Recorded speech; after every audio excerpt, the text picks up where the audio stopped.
Outlaw Radio, damn, on a Wednesday night, Hump Day edition. Welcome to the show.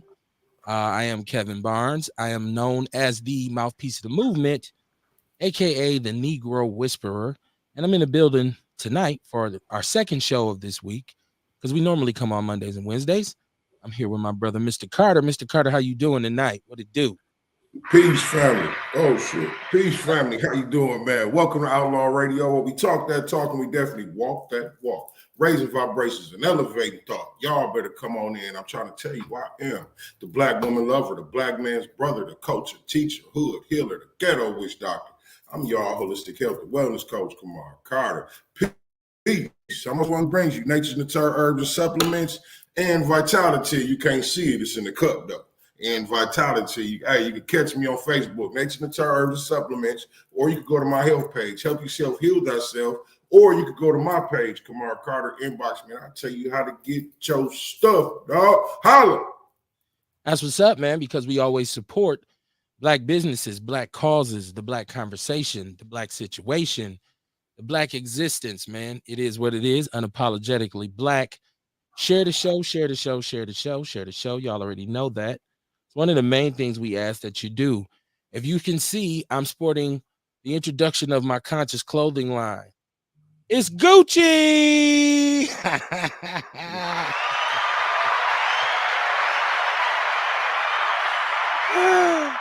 Gucci, baby. People would say, "What? Why do you have Gucci written on your shirt?" Right? But why do you? And why do you pay $200 to have it on your shirt? This is real Gucci because I made it myself. It's conscious clothing, man. It's time for us to stop being label whores and create our own labels. So tonight is dedicated and sponsored to conscious clothing. I'll get y'all some Gucci so you can be Gucci down like me, right? Goochie. And that word means a couple different things. If you know, you know. We'll be talking about that as we roll along. I see Deion James and I see Tiarsha in the chat room. Welcome aboard. Y'all share the show.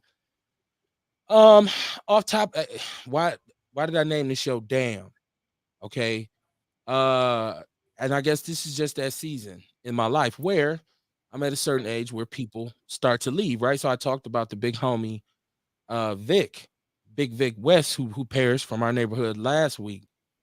And so now I gotta come in and say condolences to the brother T Dot. I know a lot of y'all know T Dot, a comedian from here. Shout out to the whole 4100 over there, man. Neighborhood adjacent to where I grew up at. I'm part of it, but I'm not from 4100, but I went to elementary school with all of them and middle school, and that was a turf. His Wait a sister minute. Something Tamara, happened to T-Dot? no, his sister Tamara, Oh, Tamara sorry to Kingsby hear that. passed. They call her Moo Moo. She was from the hood, man. Just wanted and second grade. I met her. I actually knew her before T Dot and her uncle Demetrius Kingsby. Dimitri Kingsby. We call him Meech. Who was one of my closest friends growing up. That's her cousin. So I know the family. She passed. And I didn't even know she was ill, right? Like, and so I seen some of the homies saying, pray for the Kingsby family. And then when I seen him say it, I know he's got to be crushed because I know they were very close. She was cool people, man. Like I said, she's from the neighborhood. Uh, like I said, I was in second grade, third grade, fourth grade with her. So it's a tragic loss for the neighborhood, man. Um, and T Dot me. I've tried to get T Dot on the show a couple times. It hasn't worked out, but I just want to shout him out, man, because like I said, I knew Tamara very well, very well. She was cool people, man. Real talk. I haven't seen anybody who has anything to say negative about her. She pretty much had the same effect on everybody, which they said she had a good spirit, a great personality. She was cool. She made you laugh. Just a good person, man. And she passed. I don't know what the deal is. I don't know the details. I just want to shout out the family, man, and say to T Dot, man. I know it's hurt. I know it's hurting right now, right? Um, and when people we go through these with this grief and stuff, man, when we lose people, and the worst part about it is when people keep saying, "Are you okay? Are you okay?" No, I'm not okay, right? And what do we say on the show all the time? It's okay not to be okay. So prayers and condolences to the Kingsby family, man, and rest in peace to Moo Moo. Good people, man. You're gonna be missed by everybody in the neighborhood. Well, I know you from 4100, so I know Yeah, you yeah, news today. yeah, man. I seen it, and my condolences and my love, man. Shit. This is 4100. Yeah, man. Over the last few years, a bunch of the homies from over there have gone. Yeah, Montreal Henning, who I was, like I said, all of us went to Phillips School together. right, right, So, it's like we all know each other from knee high to a flea, right? And so we getting old, man, and people check out and what's the other young brother who just perished like a couple months back? I forget his name. Timothy, Tim Scott, youngster. Yeah, man, it's crazy. It's crazy. So Outlaw Radio, damn, damn. How you doing tonight, real? Hey, man. I'm gonna always be good because I choose to be good, man. That's how that shit go. I got home today. I seen a couple of my little babies that I put outside. I started my gardening indoors so that you can transfer them outdoors. So I'm in the process of what they call harden them off to put them outside. So I move them back and forth from indoors or outdoors, like as they look weird and shit. So today I had to go down to the office to work, and when I got home, shit, that sun was beaming a little hotter than it was when I left, and some of them babies couldn't take it. But my watermelons and my cucumbers still good. But shit, all my little cabbage seedlings and my broccoli seedlings and shit, I gotta pour out the 40 for them. You know what I'm saying? But it is what it is. You can either dwell on the fucked up shit, or I could dwell on the fact that it's still early in the season. I got more seeds, and we just gonna get this shit back cracking, man. Yeah. Conscious Clothing in the building. You see, I'm Gucci down. I'm Gucci tonight. I'm Gucci. I'm fully sponsored, right? That boy got a deal. It's Gucci. Conscious Clothing, man. Why are we wearing their stuff? Right, Why do we right. do anything for them? These corporations could give a damn about black people. Outlaw Radio, man. Damn. On a Wednesday. That's the way y'all got to say the show tonight. You say, damn, man. What was the show about last night? Damn. Think about all the times you see something in the news or in regards to Milwaukee and you say, damn. See, for black people, that's one of our go-to words. Like, damn. We say that a lot, right? And it's usually an expression of, I don't know, surprise, relief, disbelief. It adds like kind of flavor to the situation when you say, man, damn. How was it, man? Man, damn. So it's Outlaw Radio, damn, tonight. When I turn on the news and I see that the footage that we put in the People's News Network with the young man driving, we assume every stolen car now by every young person is a Kia boy, right? This Yeah. youngster who was hanging out the window that we saw on the video suffered a crushed skull, brain bleeding, and more damage, right? And they said that the driver was trying to pull him out, saying, come on, man, let's go. Right? Here's the deal. First of all, damn. Okay. And then he ran, right? Took his clothes off when he got home. Now this is all alleged, right? Because this ain't court documents. This is what I read in this article that's in the People's News Network. He took the clothes off, and he said at first he wasn't even there, right? But then he gets on Instagram and makes a post about he'll be all right because he got a praying family and he tough. I almost passed out when I seen your face. So once again, I say, damn, right? 14 years old this kid is. Now we just talked about this the other night, right? We just talked about these youngsters and crime and punishment and this kind of thing. No, don't lock them up. Don't lock them up. Well, we say, well, it's Grand Your Theft kid, what if Auto's your fault. kid was in that goddamn bus? Well, it's Grand Theft Auto's fault, right? He don't know no better. He's not being taught. It's MPS's fault. Fuck that. No. It's the city's fault because they're not doing enough for the kids. Now, mind you, this kid is coherent enough to do this, flee the scene, get away, change his clothes, and then log in on Instagram and comment about it, right? Right. So we say, well, we can't lock him up, Kev. Why should we lock him up? But what do you do with a 14-year-old sociopath? What can you do with him? Well, you need to give him mental health programs. So one of the solutions, I guess, tonight should be where we gonna build this facility at for all these young people who got these quote unquote mental health issues, who do these heinous acts in the community. Talk to me, man. That's how we opening up tonight. Or how about you know what I'm saying? Where do they take these programs at? You know what I'm saying? Like, okay, you're gonna leave them on the streets, they're gonna steal a car to get to the program. Right. You dig what I'm saying? They ain't finna go get on the bus now that they in the program and start catching a bus or catching a fucking cab or something. They ain't got no money. You know what I mean? They're gonna steal a car and go to the program. Lock their ass up. Make them do their program in jail. Okay. Lock him up. He's 14, right? Yep. And we see one of the mental health facilities, I forget where it's at, it's closing down. I can go into People's News Network. They're going to be closed. I forget, it's not in Milwaukee, but it's still a facility that can be accessed. But it's closing down. So with all of the money that I hear about people getting and all the budgets being passed, mind you, MPS has a $1.5 billion budget. MPS has by themselves $1.5 billion, and they still say they have a deficit. Man, right? you can't even count that much money. Right. What do that even look like, right? Like, can't even see that far, right? What you do with this 14-year-old, real? What do you do with him?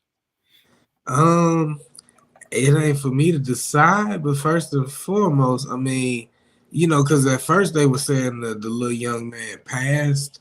So I'm just glad to see that he still is, as of right now, in the land of the living.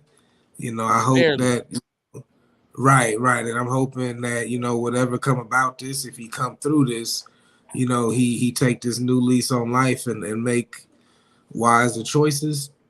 But as far as my thing, man, I'm big on mental health. I'm big on giving these mothers abilities to pay their bills better instead of being the working impoverished, so that they can't be at home to raise children if they wanted to, because they may be working a few more jobs. Not saying that this is their case, but I believe a lot of times a lot of these children who are out here acting out is because they got to the point where they feel that nobody else cares, so why should they? And it don't excuse what they do, definitely. It's just that as far as me, I don't know. I can't say what. I mean, I'm gonna just keep praying for the city, and I'm gonna keep preaching my mental health awareness and self-love, so that you can make your own choice as an individual instead of being amongst a group of fools. Okay. Dion says, I'm in this motherfucker every time at 7:30. Yes, you are, my brother. Shout out to you. Dion's always ready to go. Tiarsha, how you doing? She said, how y'all doing, and how's the Outlaw family doing? Most definitely prayers to the Kingsby family, man. Most definitely prayers, man. Rest in peace to Moo. Crazy. As I said, damn. That's all you can say when you see it.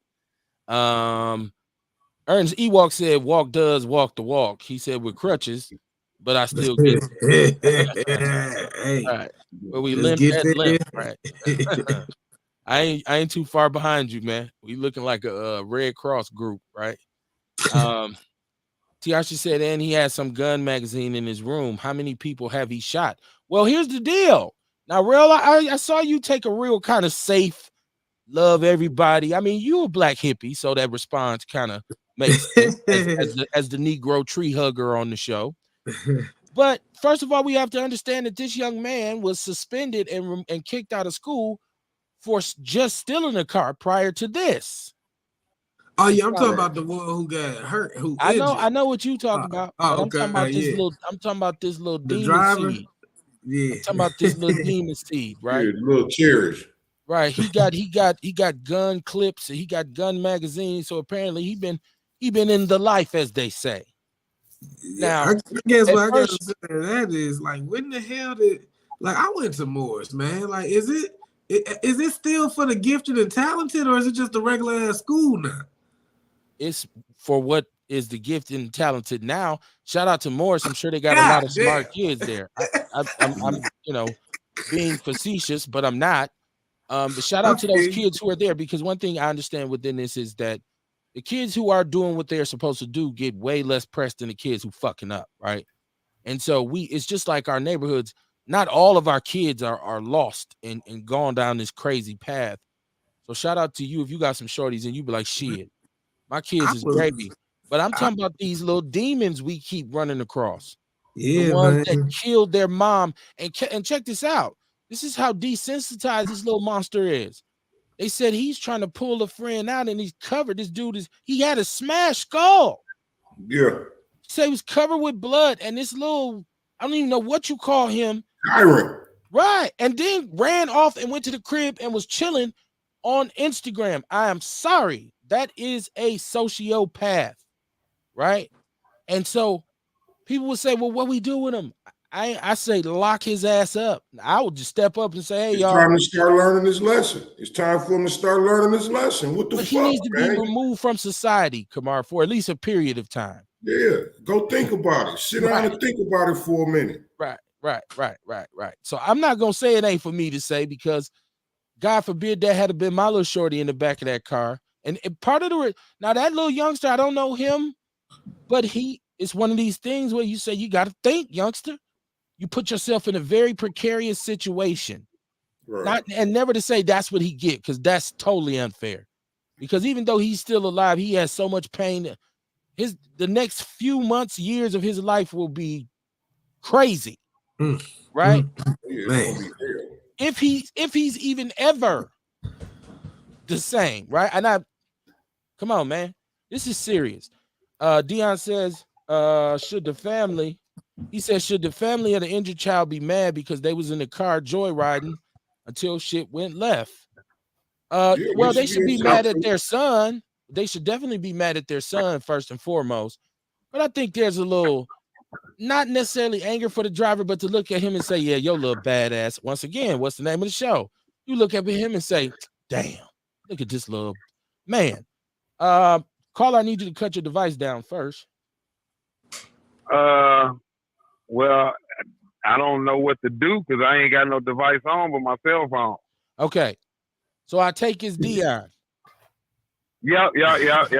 You know, I'm putting this trailer on. I'm about to get back on the road. But yeah, though. So first, I want to say shout out to Joe if he listened to me. And Joe was chopping it up earlier at the job. He asked, "Was you gonna be on?" But yeah, though, Kev, that's what I'm wondering. Right? I put on there. You know, I just put on there. How should the family feel? Your son was a full participant in joyriding that stolen car until his skull got crushed. Right. You know what I'm saying? So it ain't like a gun got put to him, and you like, and you know what? A lot of times, because check it out, right? I don't know about y'all family, but my mama knew when I was out here hustling. You know what I'm saying? Like I look at myself back then, because I'm all 4'5". What up, cuz? I'm all 4'5", right? You know what I'm saying? So yeah, that's one of my guys up here, Oshkosh. It ain't too many black people up here, so we blow at each other. So I'm all 4'5". So I used to always, be mad at my mama for a real long time because we was selling dope out the house and I was mad. But now I understand because we put our family at risk with selling drugs out the house. Anytime somebody could have came, ran up in the spot, shot and killed us, all type of stuff. Like, we was going through a lot over there on the nickel. You know what I'm saying? Back in 95, 96, you know what I'm saying? We was going through a lot. We have found people dead in houses, all type of stuff, but that's neither here nor there. So a lot of times, a lot of these mothers know that their son is riding in these stolen cars because I've been a criminal for a long time. I used to steal cars in Chicago. We used to call them steamers. That's back in the days when you get a screwdriver, hit that neck, pop everything That's up. all You right know what I'm saying? We used to treat them like they was our cars. I ain't lying to you. Once we bust the window, we'll put the tape on the window, change the license plate, put a fake key up in there. And we was driving them like they was ours. So a lot of times, if you see your son, he got a car parked down the street at that abandoned house, you know that car stolen. you know that car stolen, but I can't blame the mother neither though, because she probably out working 2 or 3 jobs just to put a roof over their head. You understand what I'm saying? See, a lot of times people be looking at the end result of what's going on in our community, but they don't really know what's going on in our community because everybody always demonizing our community. You understand what I'm saying? They always demonizing our community. But yeah, though. So I'm like, how the mother feel knowing that her son was a full participant riding in a stolen car. Now this man ain't got his head crushed.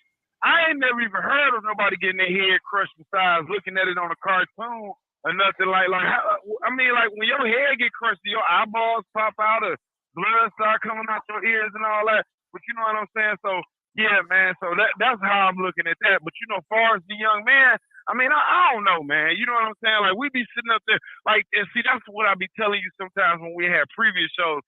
We got to be careful of this bail reform and always talking about locking people up, throwing them away. Because I was a victim of that truth and sentencing law when it came out. And man, listen, man, and like I tell people all the time, you can sit up there and be like, okay, we just gonna come up with these new laws and this, that, and the other. But you never know if you might trip and fall down that rabbit hole. Now you in a jam talking about, man, whoop, whoop, whoop, and then boom, you was voting for the new laws. But I'm gonna go ahead and hang up, Kev, because I'm about to jump back on this road. There's noise in this truck. But man, I love y'all Outlaw family, K Bull, Real, all y'all. You know what I'm saying? So peace, man. Y'all be strong, man. All right, for sure. Be safe, too, man. Be safe. Hey, you know what's funny as hell? Like, he just sounded like the interlude on that Twister Feels So Good. Remember? When he like, hey, man, hey, Joe. it just took me back to that old that album was cold. I'm sorry. I'm drifting, man. You digress like a son of a bitch. I do. No. What he's saying, I hear what he's saying. See, okay. At one point, all of the, what if, how that has to stop. We have to deal with absolutes, okay? And the spectrum of going from being somebody who's responsible enough to be conscious of crime and voting and all this kind of stuff to being a person who, like he said, slips and falls and all of a sudden you end up doing time. To me, that would indicate you was fucking off the whole time, right? So even though you might have voted, you still was on some bullshit, because you don't slip and fall that far unless you, like I said, you was doing it the whole time and nobody knew. But I absolutely think the parents deserve the right to be pissed at the youngster who was driving. I do think they deserve the right. Now, what they can't do is try to lash out at him or whatever, because their child is in the situation he is in because he chose to be a willing participant, right? And that's where all the emotion and the angst should lie in. Like, man, son, I am so disappointed in you. Now, of course, this is horrible with the little demon seed, but you got to be, as a parent, saying, I'm tripping off my own kid because I know he knows better. At this point, these youngsters cannot use the excuse that I didn't know what was happening, because this is happening frequently for the last, I don't know how many years. And the deaths and the accidents have been crazy.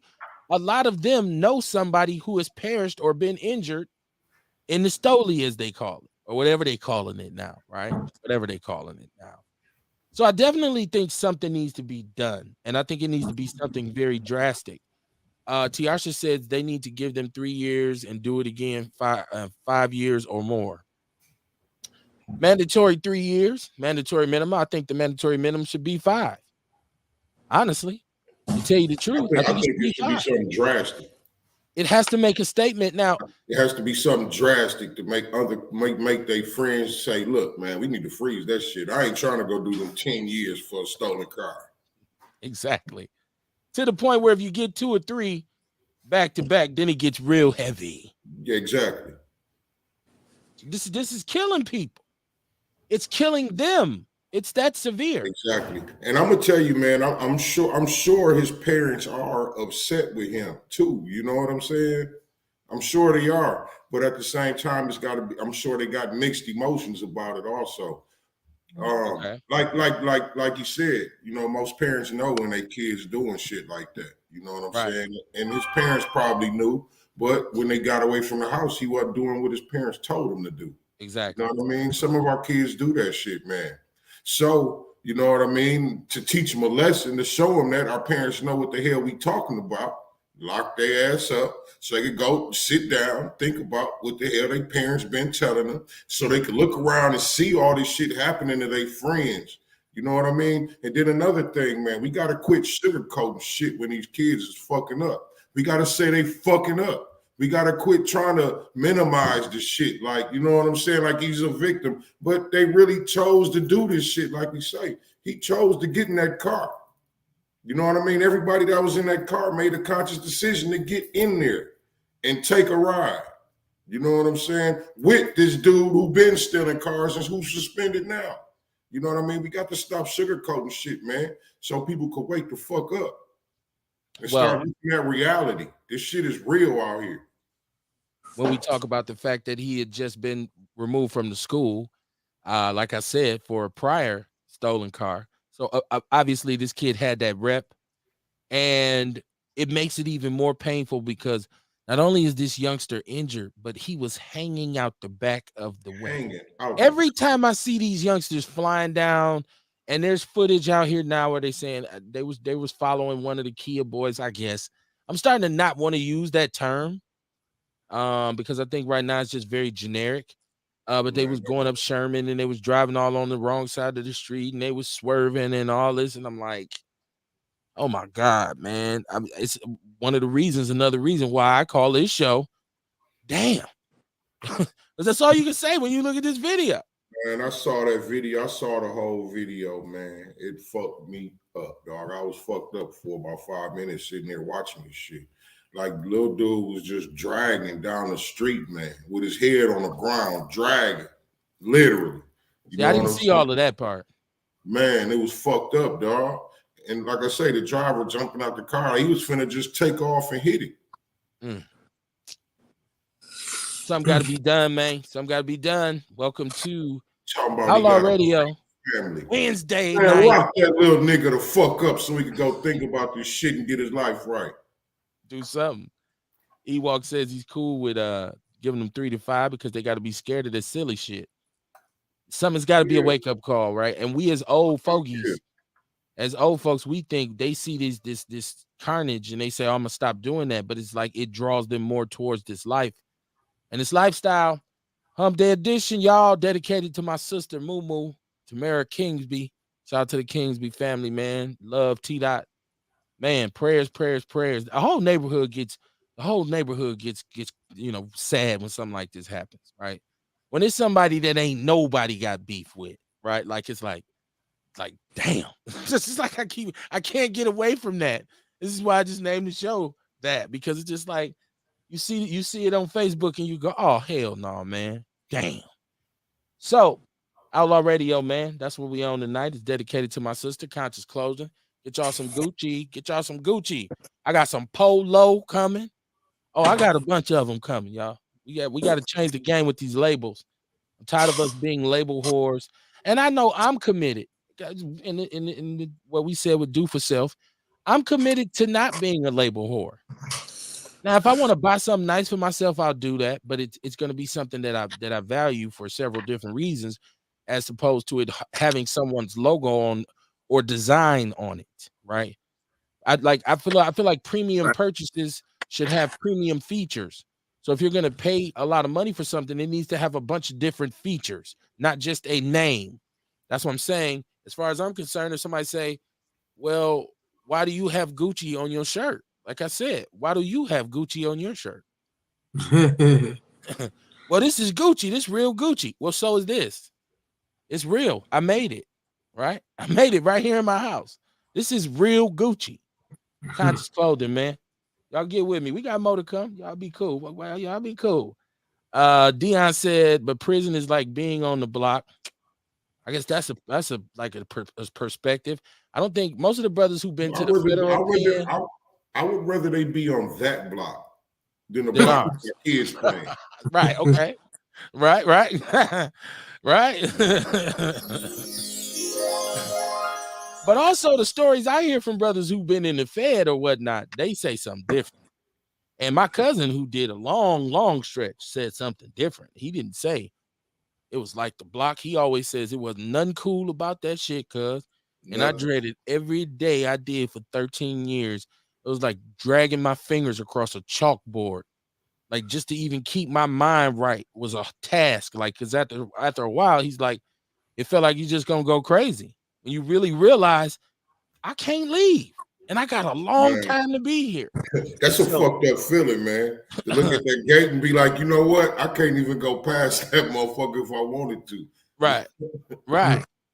And once again, I haven't experienced it, but my cousin, who several of my cousins who've been there, told me, man, it gets to the point where you don't really want nobody to send you nothing like letters or pictures because you so far away from home, and you know you ain't gonna be there for a minute, so you be like, I don't even want to think about that right now.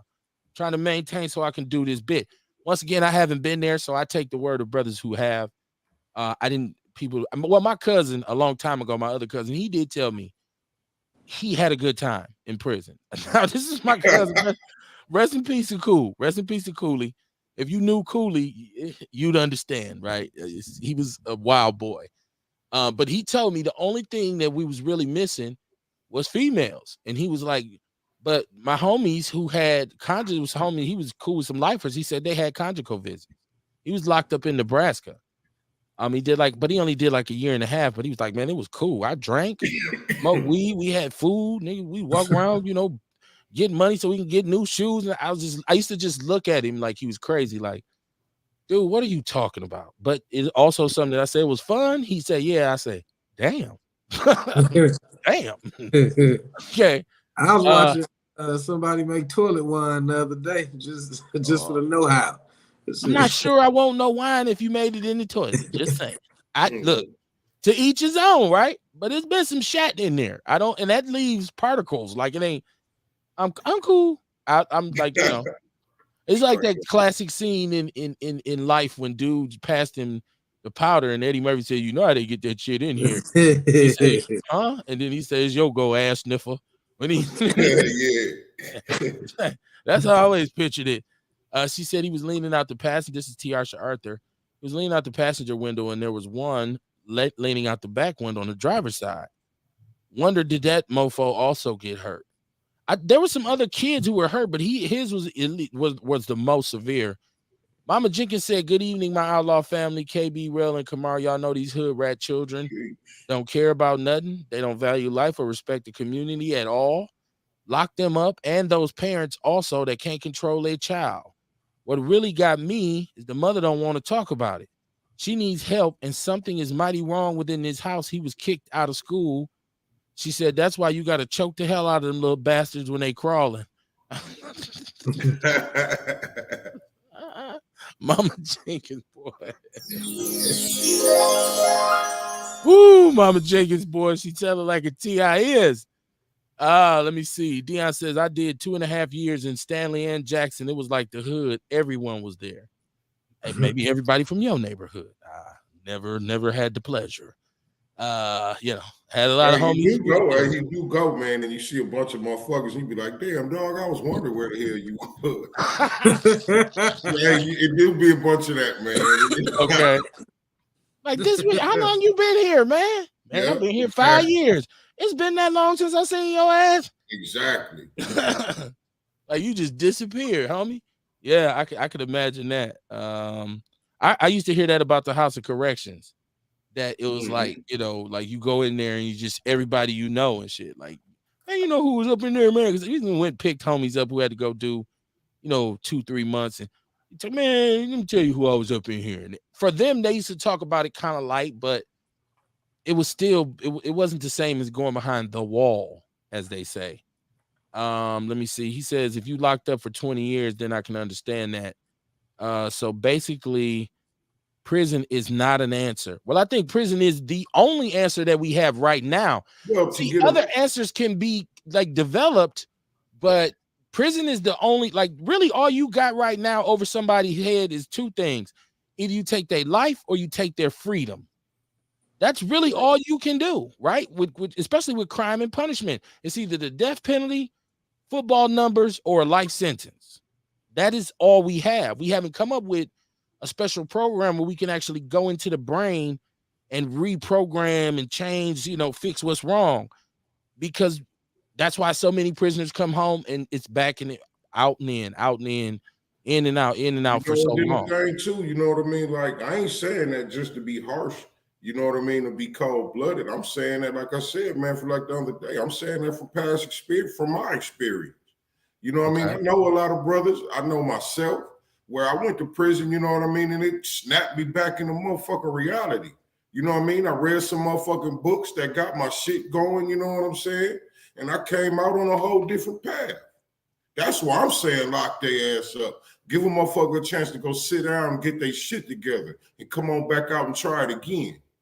Because at the moment, you know what I mean, you fucking with the community. Our kids ain't safe. Our grandparents ain't safe. None of that. We ain't safe. Nobody's safe out here with you little terrorists. You know what I'm saying? So I say lock their motherfucking ass up for a minute. Let them get their shit together. Or at least do something to get them out the community so everybody can be safe. It's about the community for me. I've never believed in sacrificing 20 for one. I've never looked at it like saying one person should be allowed to straight run amok because he or she has some problems. So you have decided to fuck my day up because your life is shit, right? Right. I don't care how old you are, how young you are. I've always believed you just don't have that right. I feel like that is now I'm getting violated. And I'm not even what you're, well, you know, is mental health, but I'm not the one who done it to you, right? But you won't fuck my shit up. Shabaka says, greetings, black people. He said, he said black people did not sell themselves into slavery. Did they? Did they not? Some did. Not? I thought some of them participated in the transaction. Not all of them. Some did. Okay. And I don't think if we say lock them up, we're selling them into slavery. Once again, I'm community minded. I'm looking at what's the greater good, right? Right. So I don't feel like I'm saying, you know, sell them into slavery. I feel like sometimes you can do so much that you get what you get. Right. You can act a fool so much, and people say, "Oh, that's so sad." Right. You get what you get. Like how this little nigga just got suspended for the police coming up there for him about stealing cars, and then he goes smack a stolen car in front of a school bus, right in front of the school what he just got suspended out of, and damn near kill his homie. Right. Damn. Come on, man. Damn. Come on, man. Then what about the 11-year-old that was getting off the bus and wound up falling off the bus when he hit the bus moved and rolled over his foot. How would you like that to be your son? Right. Get these little niggas off the street so they can have a chance to get their mind right. Because while they're running around out here, they ain't. That's right. Mama Jenkins said, good evening. I guess I was out of order on my comment. I was just told that was my last chance, so I got to be nice for the rest of the night. But lock those badass bastards up. They got no respect for the community or life. Very good. Hey, man, we got to decide. Like, we keep talking about love, and we got to love ourselves. Well, there's a such thing as tough love, too. See, love ain't always squishy, feely, touchy. Oh, sometimes love is hard. Sometimes it teaches you lessons. Sometimes it humbles you, right? Sometimes you overindulge in it and it misleads you. Sometimes it disillusions you. You know, most of us love something that's fucked up. Like we love somebody that's fucked up and we can't not unlove them, right? Okay, is that a word? Unlove? I'm unloving you. I don't know. I make up shit all the time, right? Let me see. Ewok, he said, I bet the people saying jail ain't the answer don't want the motherfuckers in their house. And they ain't got no answers. And I'm just saying, man, if you feel like jail ain't the answer, I challenge you to tell me what's the answer. Well, that's what Ewok is saying. He said, I bet the people saying jail ain't the answer don't want the little motherfucker in their house. Yeah, you know what I mean? Well, what's the answer, man? Yeah. Don't just say my answer wrong. Tell me your answer. So I can tell you your shit may be wrong. You know what I mean? Right. She said we could do this all night, right? Yeah, let's go back and forth. I can go all night long, baby. I'm on that CMOS vitality. Yeah. Let us know, man. The number's 262-202-5131. 262-202-5131. It's Outlaw Radio, Hump Day Edition. Outlaw Radio, damn. That's all you can say. Now, I wanted to talk about this too, and we'll come back to this because, like I said, this is a very hot question. And it's very relevant to Milwaukee because one of our biggest debates right now is the building of this new youth prison facility. And people keep saying we don't want it here, we don't want it there.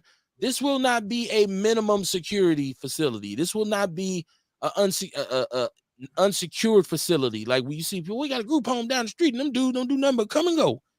Ain't gonna be no coming and going like that at this facility. This is gonna be a locky heat us up kind of thing.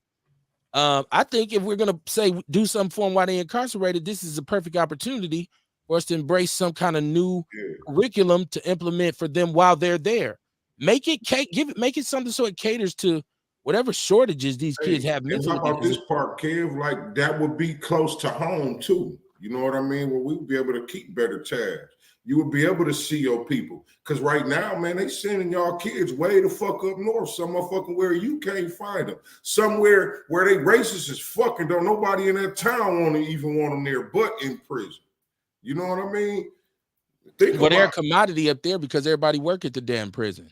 Yeah. So they don't look at it like this is just work for us. They have no souls. What are you talking about, right? Tiasha said they selling themselves to prison. F these psychopaths. And I think if you live here, especially watching the news and just driving through the city, because you don't even have to really watch the news for this. Just driving through the city, seeing some of what you see. I think that's why a lot of us here feel so strongly about it. Because we're watching as you know, what could be a good time and a nice, lovely time becomes shitty because here comes somebody in a stolen SUV doing 95, swerving, and they smack somebody else head on who has nothing to do with this situation and kills them. It's been situations where families have been killed by these drivers. And so you have to say it's time to do something. Dion said he don't think it's the answer. Okay, Dion, we established that, but you know how we do it on Outlaw Radio. If you don't believe that that's the answer, then please proceed to provide us with one. They say wrote a song about it. Like to hear it, go. Right? Hey, I feel like he was saying it ain't no answer though. Okay. You know what I mean? And in a sense, like if it ain't jail, you know what I mean? He right. It ain't no answer. Shabaka says you have to recognize the fact that the cave beasts have always used the tactic of divide and conquer. The cave beasts have fucked up the black family unit, which contributes to the youth fucking up the black community. I'm hard pressed to see anything in this situation that is white people's fault. Look, call me what you want, right? And I'm always ready to blame them for some shit. And and the thing is, right, I agree with that too. You know what I mean? It's a root cause to all this. But what are we going to do right now about this shit? What are we going to do tomorrow about the safety for our kids? I get it. I know where all this shit come from. I know where the behaviors come from. I know about the traumas, all that. You know what I mean? But right now, in this day and time, we got to do something right now. But the kids ain't listening. Hold on, though. Let's unpack that, though. Right. Yeah. You have to recognize the fact that the cave beasts have used the tactic of divide and conquer. I'd like to know first, what's the divide? Who's divided? You know, are we talking about the division between us saying lock them up and somebody else saying don't lock them up? Right? Is that the division? And then where's the conquer? Where's the conquer at? Right? Like that's what I'm saying. They have done enough to write a book about Shabaka. And I'm always down to give credit where credit is due. I am the one who says behind every great fortune is a great crime, and behind every great crime is a white dude. I say that all the time, right? I say it all the time, right? But I give that where it's due. Now, because his mama and Tiarsha, I believe, said the mama said she didn't want to talk about it. I can understand that. Because I mean, on the other end, I'd be really troubled if my son was the driver. That would fuck me up as not as much as the kid who was hurt, because obviously there's no medical bills, but it would mess me up too. I would be like, I don't really want to talk right now. Let me get my thoughts together. Let me get myself together. Let me see. He said, and this is Dion. Well, Shabaka says it's like Susanville, California. Dion said you lock up 20, it's 50 more to replace them. Well, you know, yeah, so too. I was just gonna say, hey, Keep on and see. Now the thing hiring, is, right? but you know, our point is this, though. You know what I mean? Help if you, wanted, right? hey, my point is this, though. If you creating stiff enough penalties, like you steal a car, you get fucking 10 years. You know what I mean? They're gonna start seeing this shit, and they seeing all their friends going down, really getting these 10 years. Nigga, they gonna stop that shit. Yeah, he said 50 more.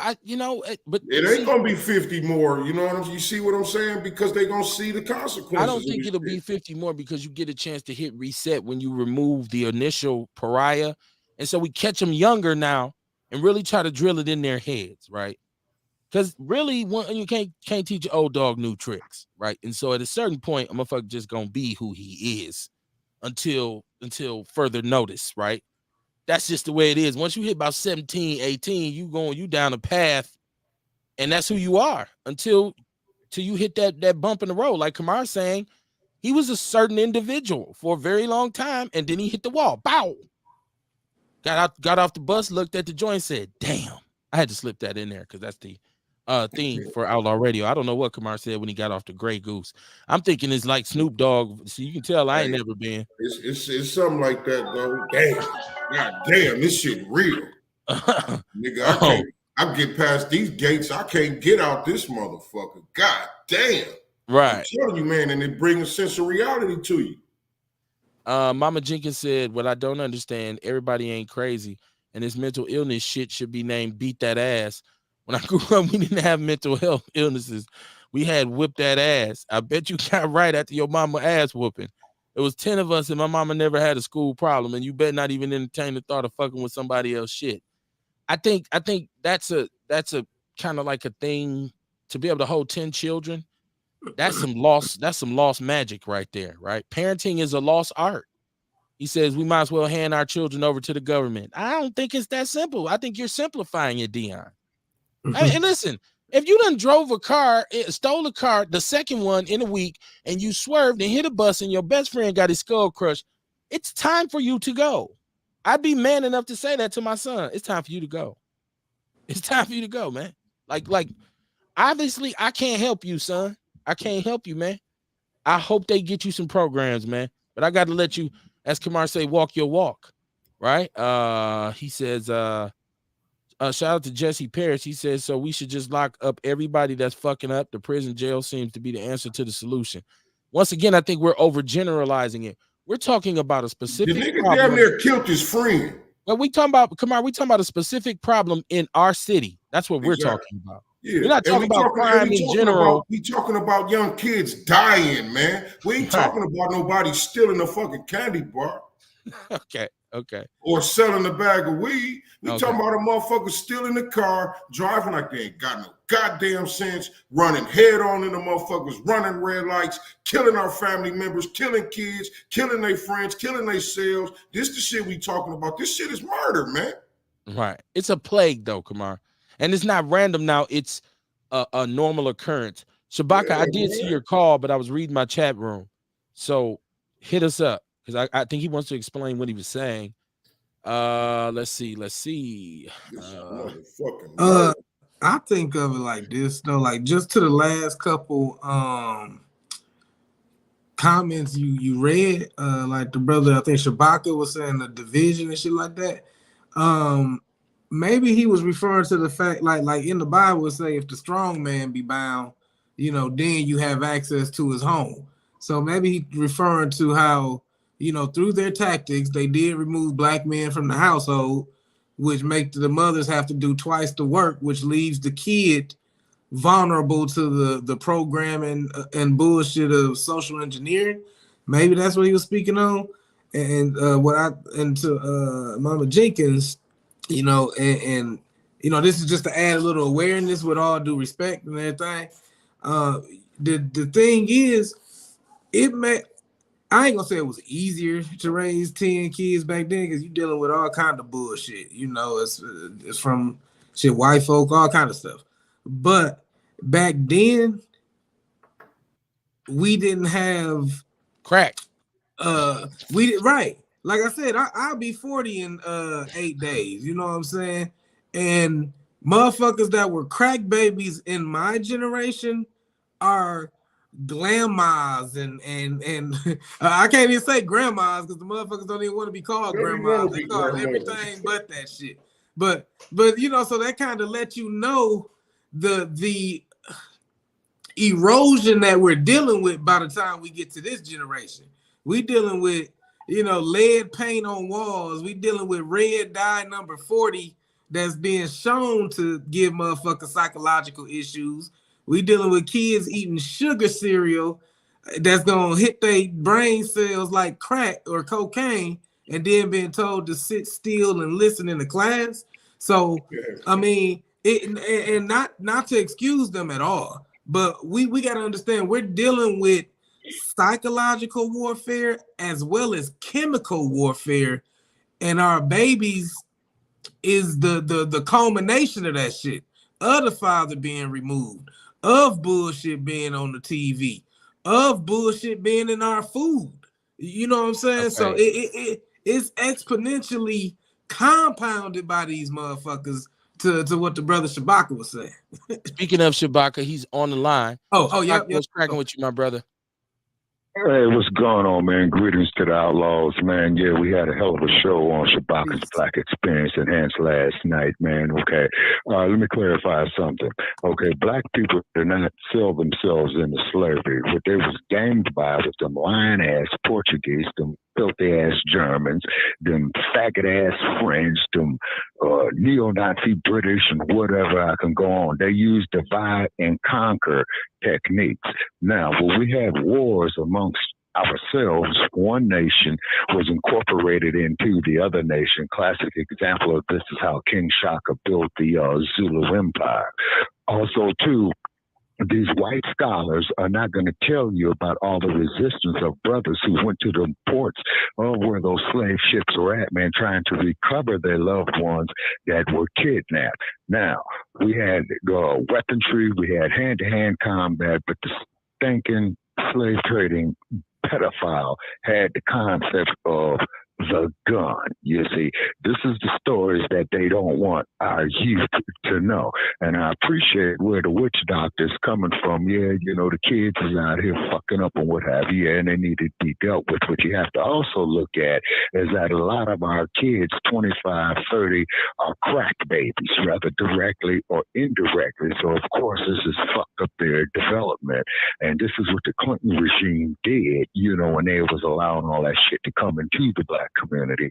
And my co-producer, Brother Paris, did research. I believe it was the lapdog officer by the name of Gary Webb, who worked LA's Metropolitan Division, and he knew of how they were smuggling the drugs in the South Central. And I imagine the same thing happened in New York City, Chicago, Milwaukee, St. Louis, you know, definitely the Bay Areas, because the drugs was brought into Oakland to suppress the Black Panther Party. Okay.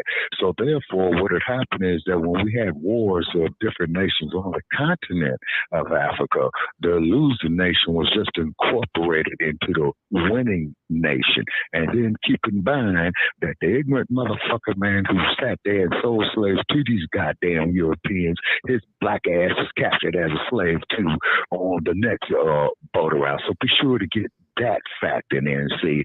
And we had Joe Gibson up there, the times in which we live. Brother Che, Brother Paris is very familiar with him. We had his ass for lunch last night. You know what I'm saying? And we welcome people to call in, man. They're going to get this fucking heat because we are all we got, Black family. And this is why we created the hashtag resurrection of the mental dead. Okay, we only been out of slavery 150 years, man. And I know that's very, very old for a person, but it is still very, very young for a nation. And then on our next episode on Grand Rising with Shabaka, that comes on every Friday morning, we're going to be talking about the dump and the panties out of Florida. You see what I'm saying? So, you know, I don't call them the Santies. I call them the panties. Let me ask you a couple questions, though. Okay. Yes, sir. Once again, I think the thing about Outlaw Radio is we normally discuss something very specific that's happening right here in our city, right? I think all of my informers are my listeners are very informed, right? I think we are all aware of this whole systematic kind of oppression of people of color, the evils and what happened with the transatlantic slave trade, and everything you just Right. said is 100% facts, on the money, real talk, right? But Thank you, sir. none of that Yes. has anything to do with this 14-year-old urban terrorist and this group Mm-hmm. of 14 to 15-year-old demon seeds who are fucking our Right. city up. Now, hold on. Shout out to my brother Claude Motley, right? Now, once again, this is one of those things where if you've been listening and watching Outlaw Radio, you know we had the brother Claude Motley, who is the star, or I don't know if you can call him a star, because there's a documentary called When Claude Got Shot. It won an Emmy. Executive produced in part by Snoop Dogg. We has him, Samantha Coleman, who's one of the producers. We had him on the show.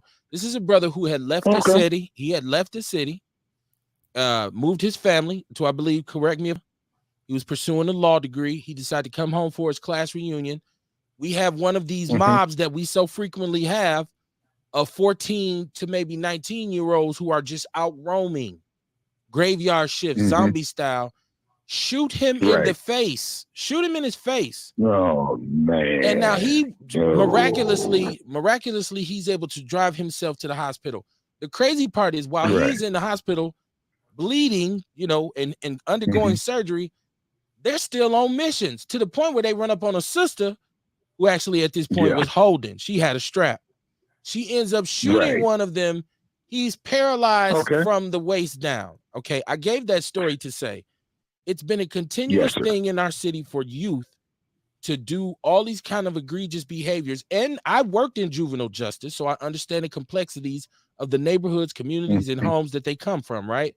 But for years, what you normally learn, because even in this case, we learned that the young man had just been removed from the school for stealing another car and was arrested and charged. So we've tried this. Okay, we want to get him the benefit of the doubt. We want to provide him programming. And time after time, you find out we just had the young brother Denari Pierce family, whose family was trying to say that our son would have never been killed in this car accident if this individual hadn't have been locked up, because he had like what, 8 felonies, Kamar? And each time they kept letting him out. So I think we are looking at this with tunnel vision. Nobody's kind of discounting. Nobody's discounting, you know, the validity of what you spoke, because we know there's been a very heinous conspiracy against people of color in this country. We know that. We know that there's perils and effects of you know, the Jim Crow South, slavery, all those different periods. But I just, in this case, I throw the baby out with the bathwater and say, this ain't got nothing to do with that. People like this, with this mentality, especially from an early age, need to be removed from our community because they do nothing for the greater good. So we're not really, we're not discounting anything except for the fact that we as a community here in Milwaukee, Wisconsin, have to absolutely do something right now. Hey, and the difference, hold on. I think Kamar has a question for you, Shabaka. Go ahead. I was just gonna say, in the difference, you know what I mean, with what he was saying, like he was talking about slavery, how, you know what I mean, Africans didn't sell the slaves into slavery or whatever. Well, this is different. Because see, the Africans back then that went into slavery didn't do nothing to go into slavery. These kids are doing shit that's wrong, that's hurting people. You know what I'm saying? And they don't give a fuck. They feel like they ain't finna get no trouble. They stealing cars, they getting slapped on the hand, getting right back out here doing the same shit. You know what I mean? That's what I say. I get it. I understand, you know what I mean, the systematic stuff, you know what I mean, that got us to this point. You know what I mean? I agree with you, and we need to work on that also.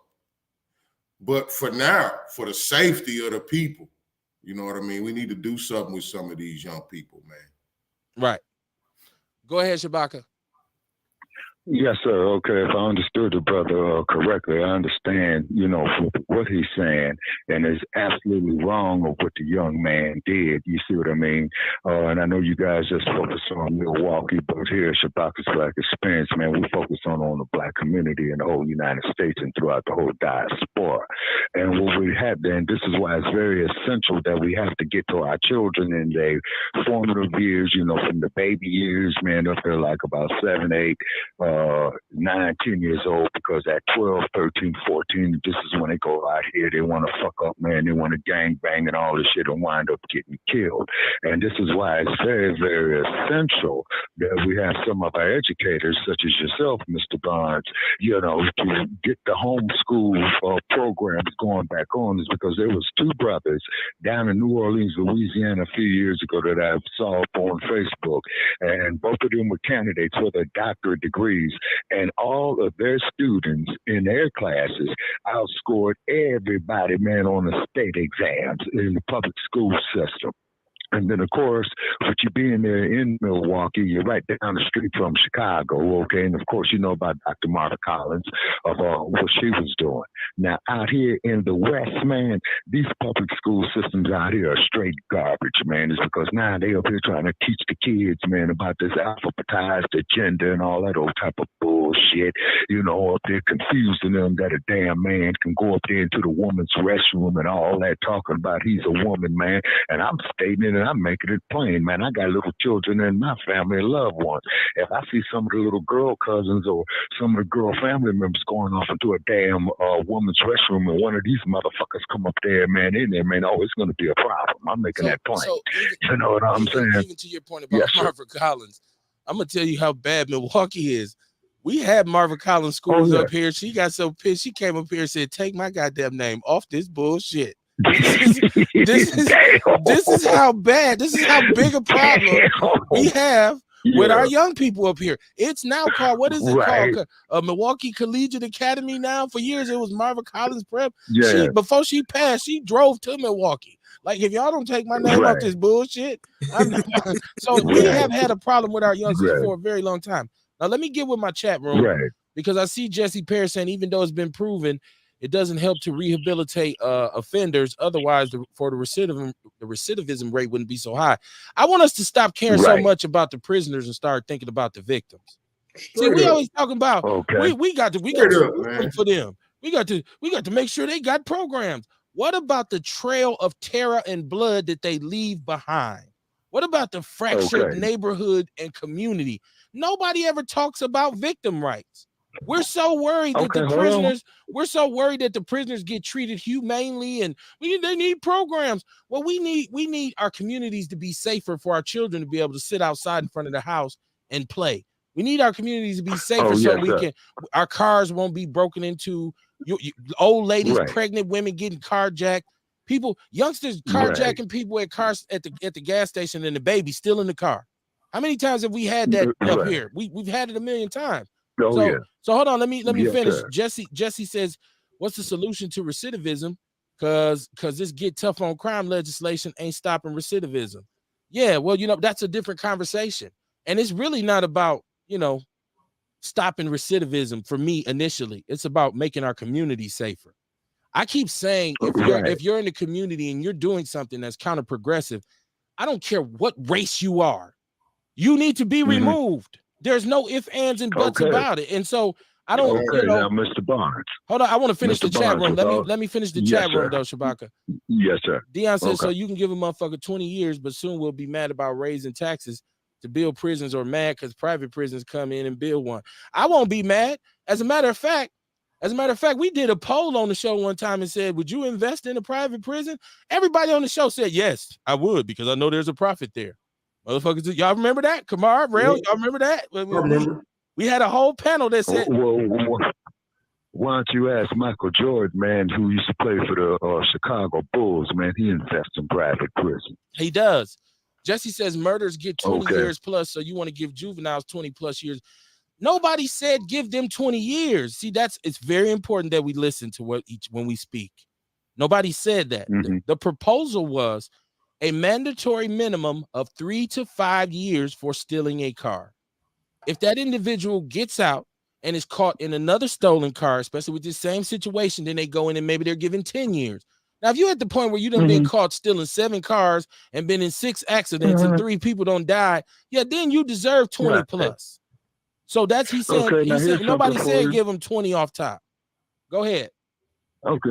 Yes, sir. Here's something for you. I will never forget on Christmas Eve, man, I had wrecked my car, man, and I had to park it on the street, right? And I was falling asleep in my chair, and someone told me to go up there and go check on your car. So lo and behold, man, I caught a fool in there in my car. So therefore, man, I got him out the vehicle, I laid him on the ground, man, and I kicked him in the rib cage after he asked for a break. Oh, brother, give me a break. I kicked him in the rib cage. Hopefully I broke his fucking ribs, and I gave him the break. And mighty funny, after that, man, there wasn't too many car break-ins, man, on my block and in the immediate vicinity, man, for about a couple of weeks. You see what I mean? Catch these bastards, man, in the act of doing that, then bring the heat down. Grandma might not be able to do that. And when they get there, now where I agree with Kamar with is that once they get to the age of 21, man, you're at the age of majority, man. So you know what you're doing. But even still, though, man, you know, these youth is going out there doing the stuff that they used to do in L.A. County, man. Take them down there to the L.A. County morgue and watch an autopsy. You see what I'm saying? People hit with shotgun pellets, man. His hands blowed off. You know what I'm saying? And that turned around a lot of the youth, you know, as well, too. But this is also another reason of why we got to get our children up out of these public indoctrination centers. You see what I'm saying? And we got to do the homeschooling. I mean, man, if these rappers can go out here and make all this big money and all that, man, invest off into the homeschooling, man. And this is kind of like intervention before it becomes a problem. But I agree with you, Mr. Barnes, and the witch doctors, that when they get past the age of 21, man, they know what they're doing. So, yeah. So if they want to go spend their life, man, the rest of the time in a 4x7, man, being somebody's bitch, man, then that's on them. He brought it on himself. You see what I'm saying? But if you can get to him, man, and get him something in positive mentorship programs, man, you see what I'm saying, in the formative years, okay, I believe that this will be a deterrent, and this is why it's very, very essential to get the black father into the home. You see what I mean? I can tell Just you like, this for sure. man, If you yes, drag sir. one of these youngsters out and kick him in his ribs, that ain't gonna stop the car thieves and the car theft in that neighborhood. Matter of fact, your house might get shot up 10 minutes later. This is where we at in our community. Well, brother, this is where we at with these youngsters. That's why. Well, that's why I used to sleep with my gun, man. You know what I'm saying? Just for that reason. You know what I'm saying? Okay. Just for that reason. You're going to have to use that motherfucker. You're going to have to use that motherfucker. Well, I'm not going to say nothing about as far as using the firearm because we're on public radio. Right. And I'm here to tell you, even knowing my city and knowing my community, they ain't coming with no 38 specials. These young boys got drums and choppers. They got Dracos. Yes, sir. I've seen what they carry. Okay, yeah. So I'm saying because we've taken this tippy toe, lighthearted approach to it for so long, the problem has gotten worse. Now let me go back to my chat room. If anybody wants to call in, the number's 262-202-5131. I want to talk about AI, so I want to close this off, but I want to read the rest of the comments. Jesse says the frontal lobe of the brain ain't fully developed in the 25, so you want to give our youth football numbers whose brain. Once again, you keep talking about giving people football numbers. That's not what the conversation is about.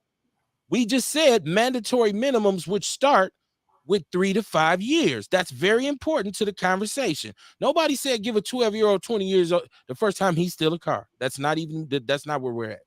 What we're saying is if you are a repeat offender like this young brother who just did this, which resulted in his friend with a crushed skull and brain bleeding, he hit a yellow bus in front of a school and other kids got hurt. This 14-year-old knew exactly what the fuck he was doing because he tried to pull a little boy away from the scene while he was fucking bleeding. Went home and got on social media talking about, I'm sorry. His family, he has a praying family. Man, he knew what the hell he was doing. Right. So I'm talking extremes. I'm talking extreme situations. Ewok said they have slicked those pills into the hood too. For years, it was a white people addiction. Niggas could get the CVS perk, but when niggas start finding fentanyl to sell, all of a sudden, now and we start narrow and we end up wide. Watch the nature of the conversation. He said, "Thank you for calling in and dispelling that myth about us selling each other into slavery." I mean, I think that's a different show. Honestly, I think that's a different show because there are some people who would say Africans did participate in the slave trade. There are people who say that. But you got to keep in mind, those who did that, they was thrown off into the hall of the slave ship as well too. You see what I mean? Because you look at it, man, you got the whole of the slave ship. Okay, well, we can get 100 of these niggas in here. Okay, well, guess what, man? You know, we got room for 4 months to throw that bastard in there too, and they took us to where the other ones were. See, even if they got that's the enslaved shit they too, don't they want to still tell you. participated in it though. Even if they were Okay, but eventually my point is, enslaved, they still participated. okay, but what I'm saying though, Mr. Barnes, is that the European came down there with the concept of divide and conquer to do just that, just like out here in the Wild Wild West. The same thing he did with the Indian reservations out here. The same thing he did with the Indian nations, you know, feeding the fight between the Seminoles and this crew, feeding the fight between the Apaches and this crew out here and what have you. And he's just sitting up there manipulating, man, through his greed, man, trying to get that goal. You know what I'm saying? Now, only thing I'm saying, okay, but the only thing what I'm just saying is that we as a people, okay, if we're gonna disagree, man, let us disagree, agree, please. Because when I look at these talk shows, when I look at some of this shit on social media, man, and these brain dead, miseducated Negroes sit up there and agree with anything with that white bastard will tell him, man. But when it comes to his own, you want to tear it to his own throat. But I understand that we got to have our cohesive with that. We're trying to do Milwaukee's rough, Chicago is rough, Denver's rough, New York City is rough, Oakland, California is rough. And if you really want to see a cesspool, man, that ain't a big city, where Mr. Fab is from, called Vallejo, go to there, yo. Yeah, they got some drama for you there in Vallejo. And the same thing up there in Panthertown. But what it is, man, is that when you get these soppy, sellout-ass politicians like Kamala Harris, okay, once again, hold on, hold on. Didn't I just tell y'all we start narrow and then wide, right? I just told y'all, right? We start narrow. This is what black people do in conversations. We start talking about a specific topic, and it goes. Now I want to get Tiarsha because she put a huge comment in the chat room. It says the problem came when the government schools was telling the kids to call the police on their own parents when they got put on punishment and got whoopings. She said some parents said they didn't want to go through the court system, so they let them do whatever they wanted. I was totally different. I let the principal know to get ready to call the police because mines are going to get a whooping and put on punishment because I'm providing a roof over their head and food and clothes they will not tell me what to do. Jesse says I serve on reentry boards for offenders in our city. He says put them the youth to work, give them something constructive to do.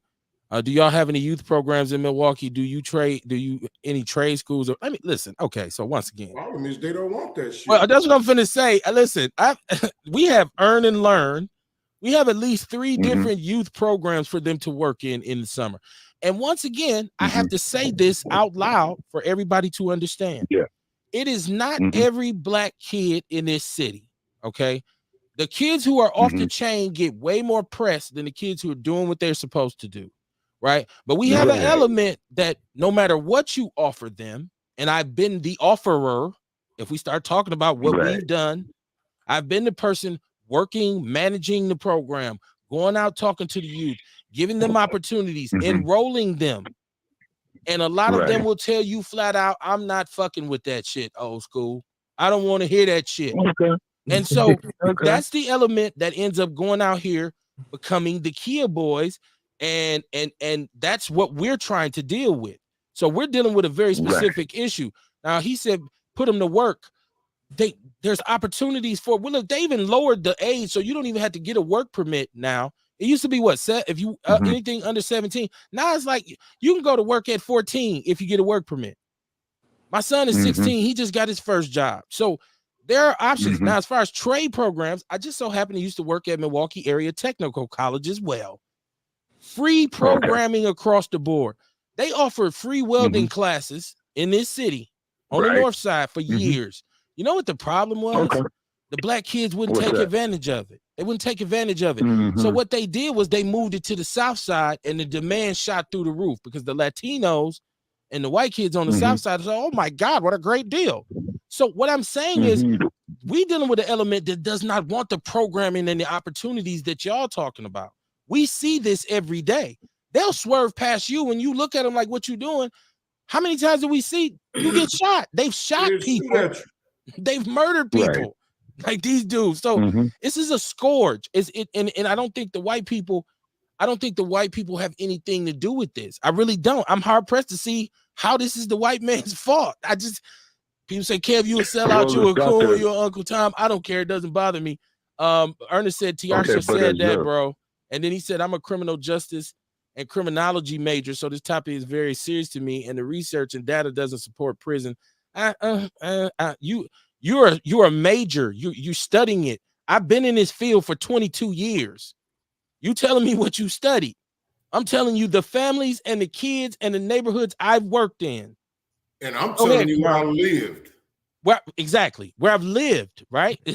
So I like what you said, about being able to disagree amicably. Ain't nobody on here throwing up no set or nothing. You know, ain't nobody on here talking about, we ride on these motherfuckers, whole ass nigga. We ain't doing none of that.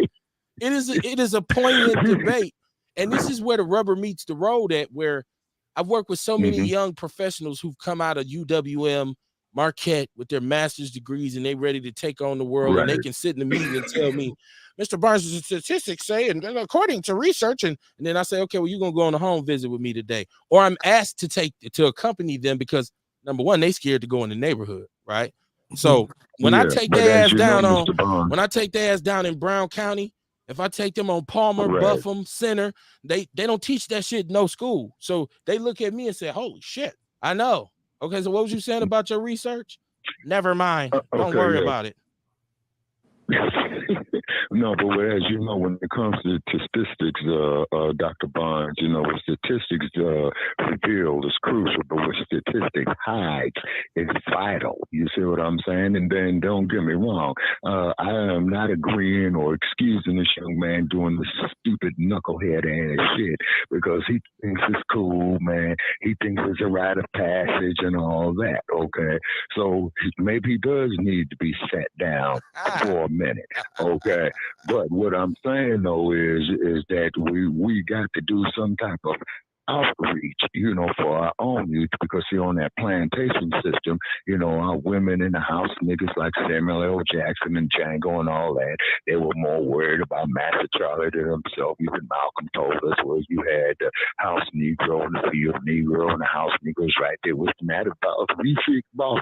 See that bullshit right there. And keep in mind, man, we only been out of slavery, man, for 150 years, Dr. Barnes. And keep in mind, man, that's very old for a person, but it's still very young for a nation. Now, I do not condone what the little motherfucker did, man, going out there wreaking all that havoc and all that. You see what I mean? Because as we all know, when it comes to your loved ones, man, that's a whole different horse of a different color. But the point is, though, man, is that we got to get to our youth early, and it's very vital that we get strong black male figures back into the household as opposed to the women being up there raising the children herself, because a woman cannot raise a boy into a man just like a man cannot raise a girl into a woman. And I do not give a good goddamn what any of these sick ass transsexual motherfuckers what they confused ass got to say. Okay, it's because the crack of their ass is not a woman's womb.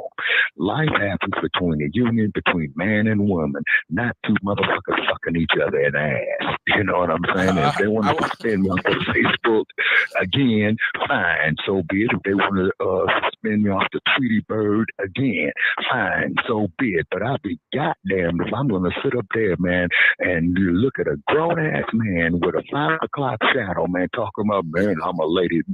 Motherfucker, if you don't get your ass the fuck away from me, man, I'm going to break your back. I want to move. I'm getting riled up. Yes, sir. I want to move to talk about AI. So, man, I sure appreciate your contribution. You talking about artificial intelligence? Are you talking about artificial intelligence, Dr. Barnes? Well, we're about to in a second. Okay.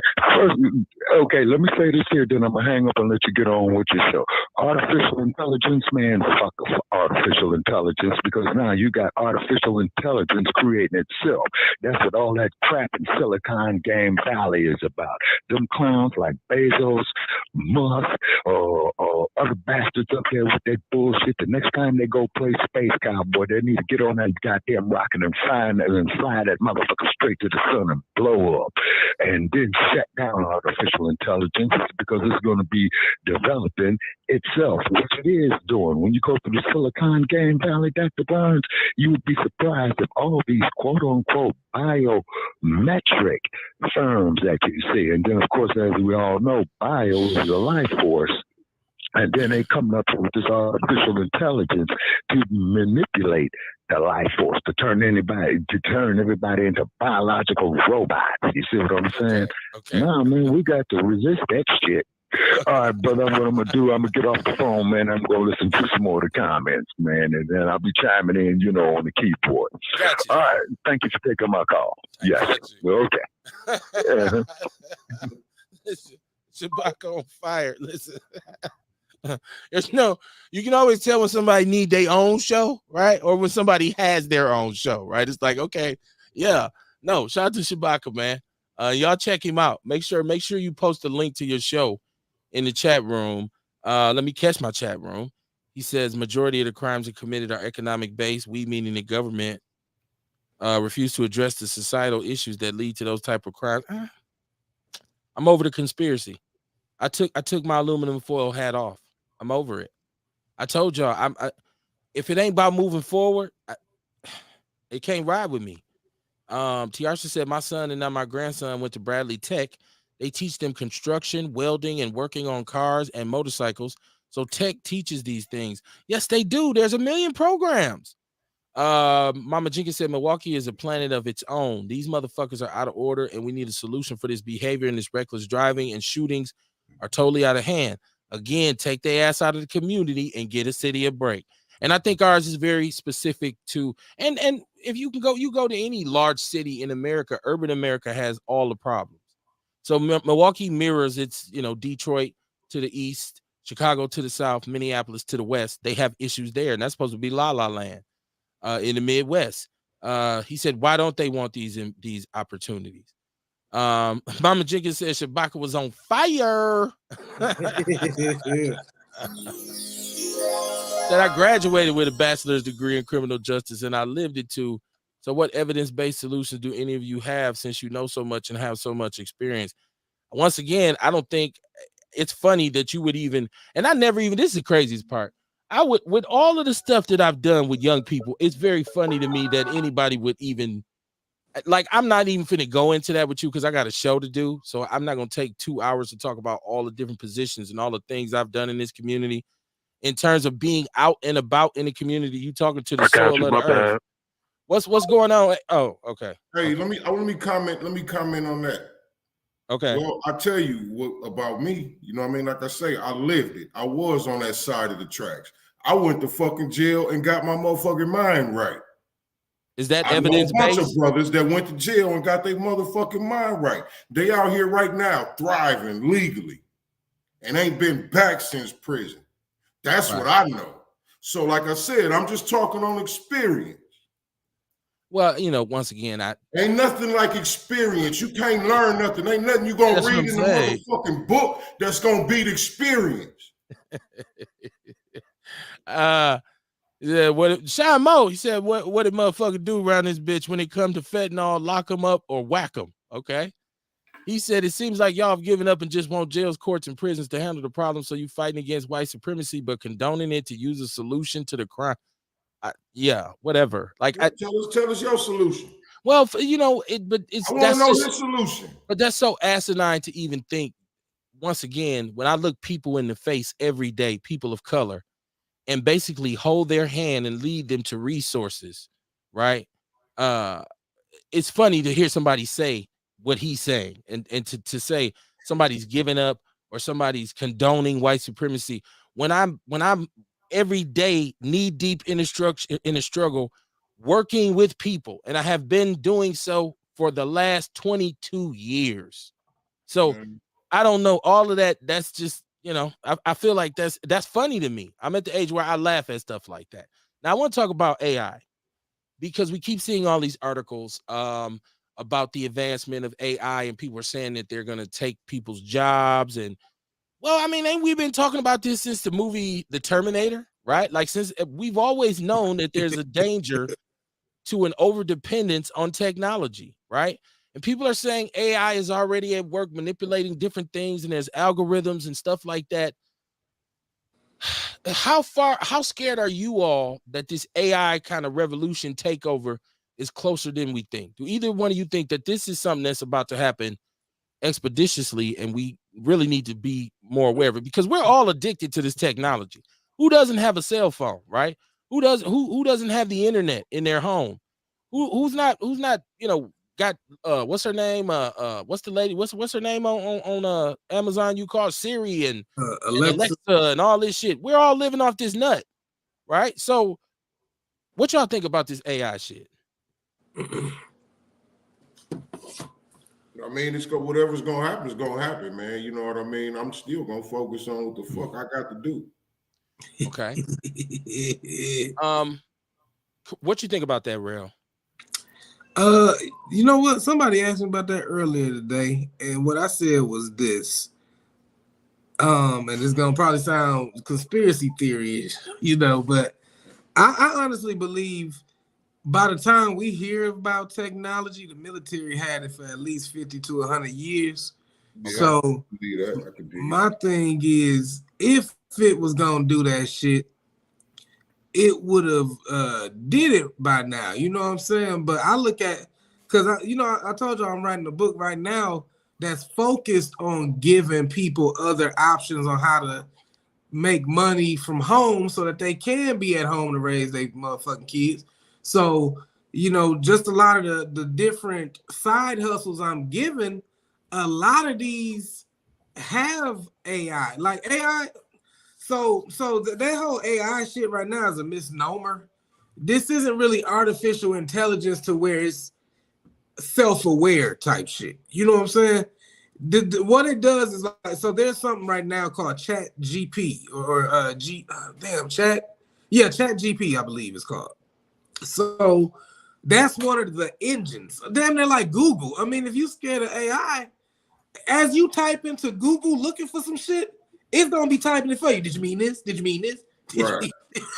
L check. So the shit's already here and you already use it. You know what I'm saying? But with that, like some shit, like, okay, so in my book, I'm telling people that there's side hustles they can do as an editor, right? Just editing somebody else's books, editing somebody else's website, whatever the fuck. Just doing regular grammatical corrections that we learned in English class. You can turn that into a side hustle. But what I'm telling people is there's an artificial intelligence called Grammarly that you could take whatever they send you to read, throw that bitch in Grammarly. Grammarly gonna already identify all the errors grammatically, all the punctuation errors, all that shit. And now it can even spin that shit to say, hey, I see what you were saying here, but how about try this? Right, you know what I'm saying? Right. So that's what the extent of AI has come to right now.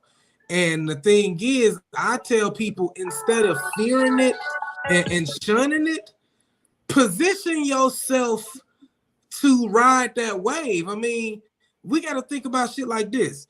To the band, the drum machine was the end of the world. Right. Hell, to production companies and TV companies, the internet and the fact that you can stream this shit directly to an audience without them is the end of the fucking world. You see, MTV is laying people off. MTV is shutting down the news and everything. Give me a second, caller. Give me a second, because I got to cover my chat room, and plus I wanna. Give me a second. A-Blast says motherfuckers will discredit you even when you have a long track record. It's not something I'm concerned about. It's really not. It's not at all. Because I know I already right. He said you're stupid if you're scared of AI. It's a fear tactic. Everybody was hollering about 5G a couple years ago. It's gonna blow our heads off, and everybody's phone is 5G now. I just had to get rid of my old phone because it wouldn't work. To that though, that's different. To be honest, so So with the I'm just whole saying, we find ways to scare the shit out of ourselves. right. I mean, now to 5G, if you understand the law of coherence and shit like that, and vibration, it will concern you. But as far as like AI, the thing is this: you need to be concerned if you're not doing anything to increase your value to an employer. Because Okay. AI is coming for, like, I work in customer service call center. I've been in that shit since 2008. AI is coming to replace my job. When you call the phone number and the chick, hey, press this, Right. they already coming. Shit. They're already I there. used to do customer service by chat. Now they got it to where you can type some shit in AI automatic. You can't even go to a website now without an automatic chat person popping up saying, hey, I can help you if you need something. Right. So I mean, all I'm saying is, if you're scared, get knowledge on how to position yourself to benefit from this shit. Okay. I gave you one, Jewel, as far as the editing and Grammarly. There's others. Sean, what is you talking about, Miss Cleo? What is he talking about? He said, fuck AI. This Shabaki, he says, fuck AI in Silicon Valley. The Terminator was set in the 2020s. Aaron says, fuck AI again. Shabaki says, totally. Abelaz says, how is AI so good when we don't have perfect cars, computers, or planes? None of it. Okay. Sean Moore said, I use it to check my grammar research statistics. Data don't bother me. Hey, but like Real said, I find a way to appreciate use it that, to your Chat advantage. GPT. Hey, like Real GPT. said, find a way to use it to your advantage. Exactly. How are they Producers giving are AI still so around much using a power? drum machine, and now they ain't got to book a whole goddamn band for a recording session. He says, how are they giving AI so much power and your usual PC can't stop hackers or viruses? It's bullshit. Shabaka says, Google is AI. Fuck Mountain View, California. Sean Moore said, I use Grammarly too. Sean Moore said, I'm using it all, baby. He said, it has really enhanced my shit, right? AI is creating AI itself. Fuck Hollywood as well. Fuck Hollywood. You throw that in every time. Fuck Hollywood. Tiasha said they had a scammer that used the AI and called someone asking for ransom money, and they used it pretending to be that person's daughter. They said it sounded like their daughter was on Good Morning America. Okay? Yeah, they can do that too. Yeah. They can Okay. do that too. Okay. He said, you act like you're the only one who out here doing something in your city, but okay. No, you act like I ain't done shit in my city. You acting like I'm not doing nothing in my city. I don't assume that I don't even think about the work that anybody else does because it don't got nothing to do with the price of tea in China. I worry about what I do and what I can control and the people I can help in my city. So I work with people who do all the work every day.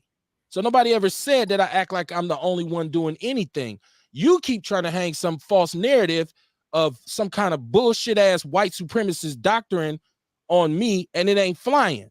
We ain't going with that bullshit because we talking about what's happening in our community, and we talking about dealing with it right now. So right here. Right. So all that other bullshit you talking about, when somebody talking about some white supremacist bullshit and all that shit don't fly with me.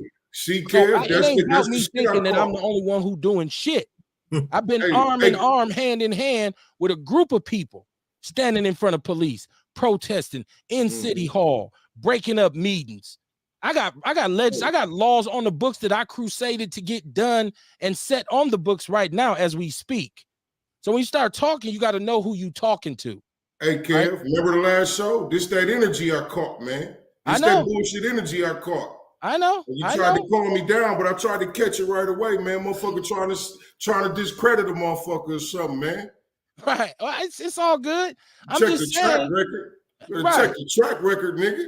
That's all. And it ain't no. This ain't no flex. Do your research. This ain't no flex. Nigga. This ain't no flex. This ain't. That's why you don't hear me talk about the things that I've done. Well, I'll tell you about motherfuckers talking shit about people they don't know, man.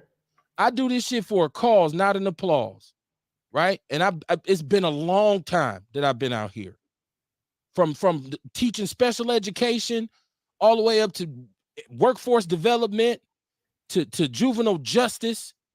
It's octopus. Motherfucker don't agree with you. Well, I mean, it's cool. I'm just letting you know. He said, what about AI? When AI tell your ass what to do and enslave us all, that becomes the question. That becomes a question. You What is it like when honestly gotta worry more about the motherfucker who's programming some shit than AI. Like I think us as humans, we put our fucked up personality traits on everything else. Who's to say if a robot became self-aware, it's on some conquer shit? That's man shit. That's like white people shit. Like, I mean, not even white people shit, but that's conquer shit. well, you just Everybody, said it. Well, they just said it when they said there's a human who's a scammer who's using the technology. right? The I computer mean, didn't do it on its own. I would be more worried about these police robot ass dogs walking around, or these robots they teaching to patrol shit than AI. I'm worried about the robots that's still listening to a man before I worry about the ones that become self-aware. Hell, self-awareness, hopefully it be benevolent. You know what I'm saying? Man is fucked up. He said, do you even know where conspiracy theory come from? I don't know shit. I don't know shit. Man, Voice, hey, we gonna stop entertaining this guy, man. voice automated AI won't be that good either. It already sucks. See, it's very stiff, but they're saying they're scared of it advancing to the point where it becomes more fluid And and the it good becomes shit we ain't gonna harder to hear penetrate. about. We ain't gonna hear about the good shit for another 100 years. The good shit is monitoring you right now as a fucking fly on your window, but that's really some government ass camera. But that's again being controlled by a person who has a motive and agenda. He said, I'm not discrediting him. I'm just trying to understand his justification for get tough laws. It's not even if you don't. They say Just if you know, you fed know. up. Just being fed up. Listen to the show again. I almost got T-boned yesterday by a nigga still in the car. Like, I wasn't gonna say shit, but yeah, me and my family coming home from a nice day at the park, going through Appleton and Grand Tosa. This motherfucker run the red light, making a left, and just so happened I seen him and swerved out the lane he was turning into. And then another motherfucker doing 90 behind him. And I'm like, well, no, if he was chasing the motherfucker, he just like the car doing 90 behind him with baseline. So I'm like, if it's chasing him, he driving reckless enough to have smacked him if he wanted to stop that motherfucker. So they must have been riding together away from where they just got that car. But he almost T-boned me. And you see me, I'm just like this. At the end of the day, we have to decide. Because the only other option besides allowing the law to handle them is for us to take the law in our hands, but then potentially put our own selves at jeopardy with that same fucking law. So like we can't say don't put them in jail, but then say, hey, if they try some shit with me, I'll air their ass out. Well, goddamn. That's counterproductive. Well, goddamn. We just went from putting them somewhere where they can sit their ass down and think to letting it build up to the point where now it's a life loss. So that's why I try to stay silent on it, because I don't have the answer. But the reality is right now, those are the only two motherfucking answers.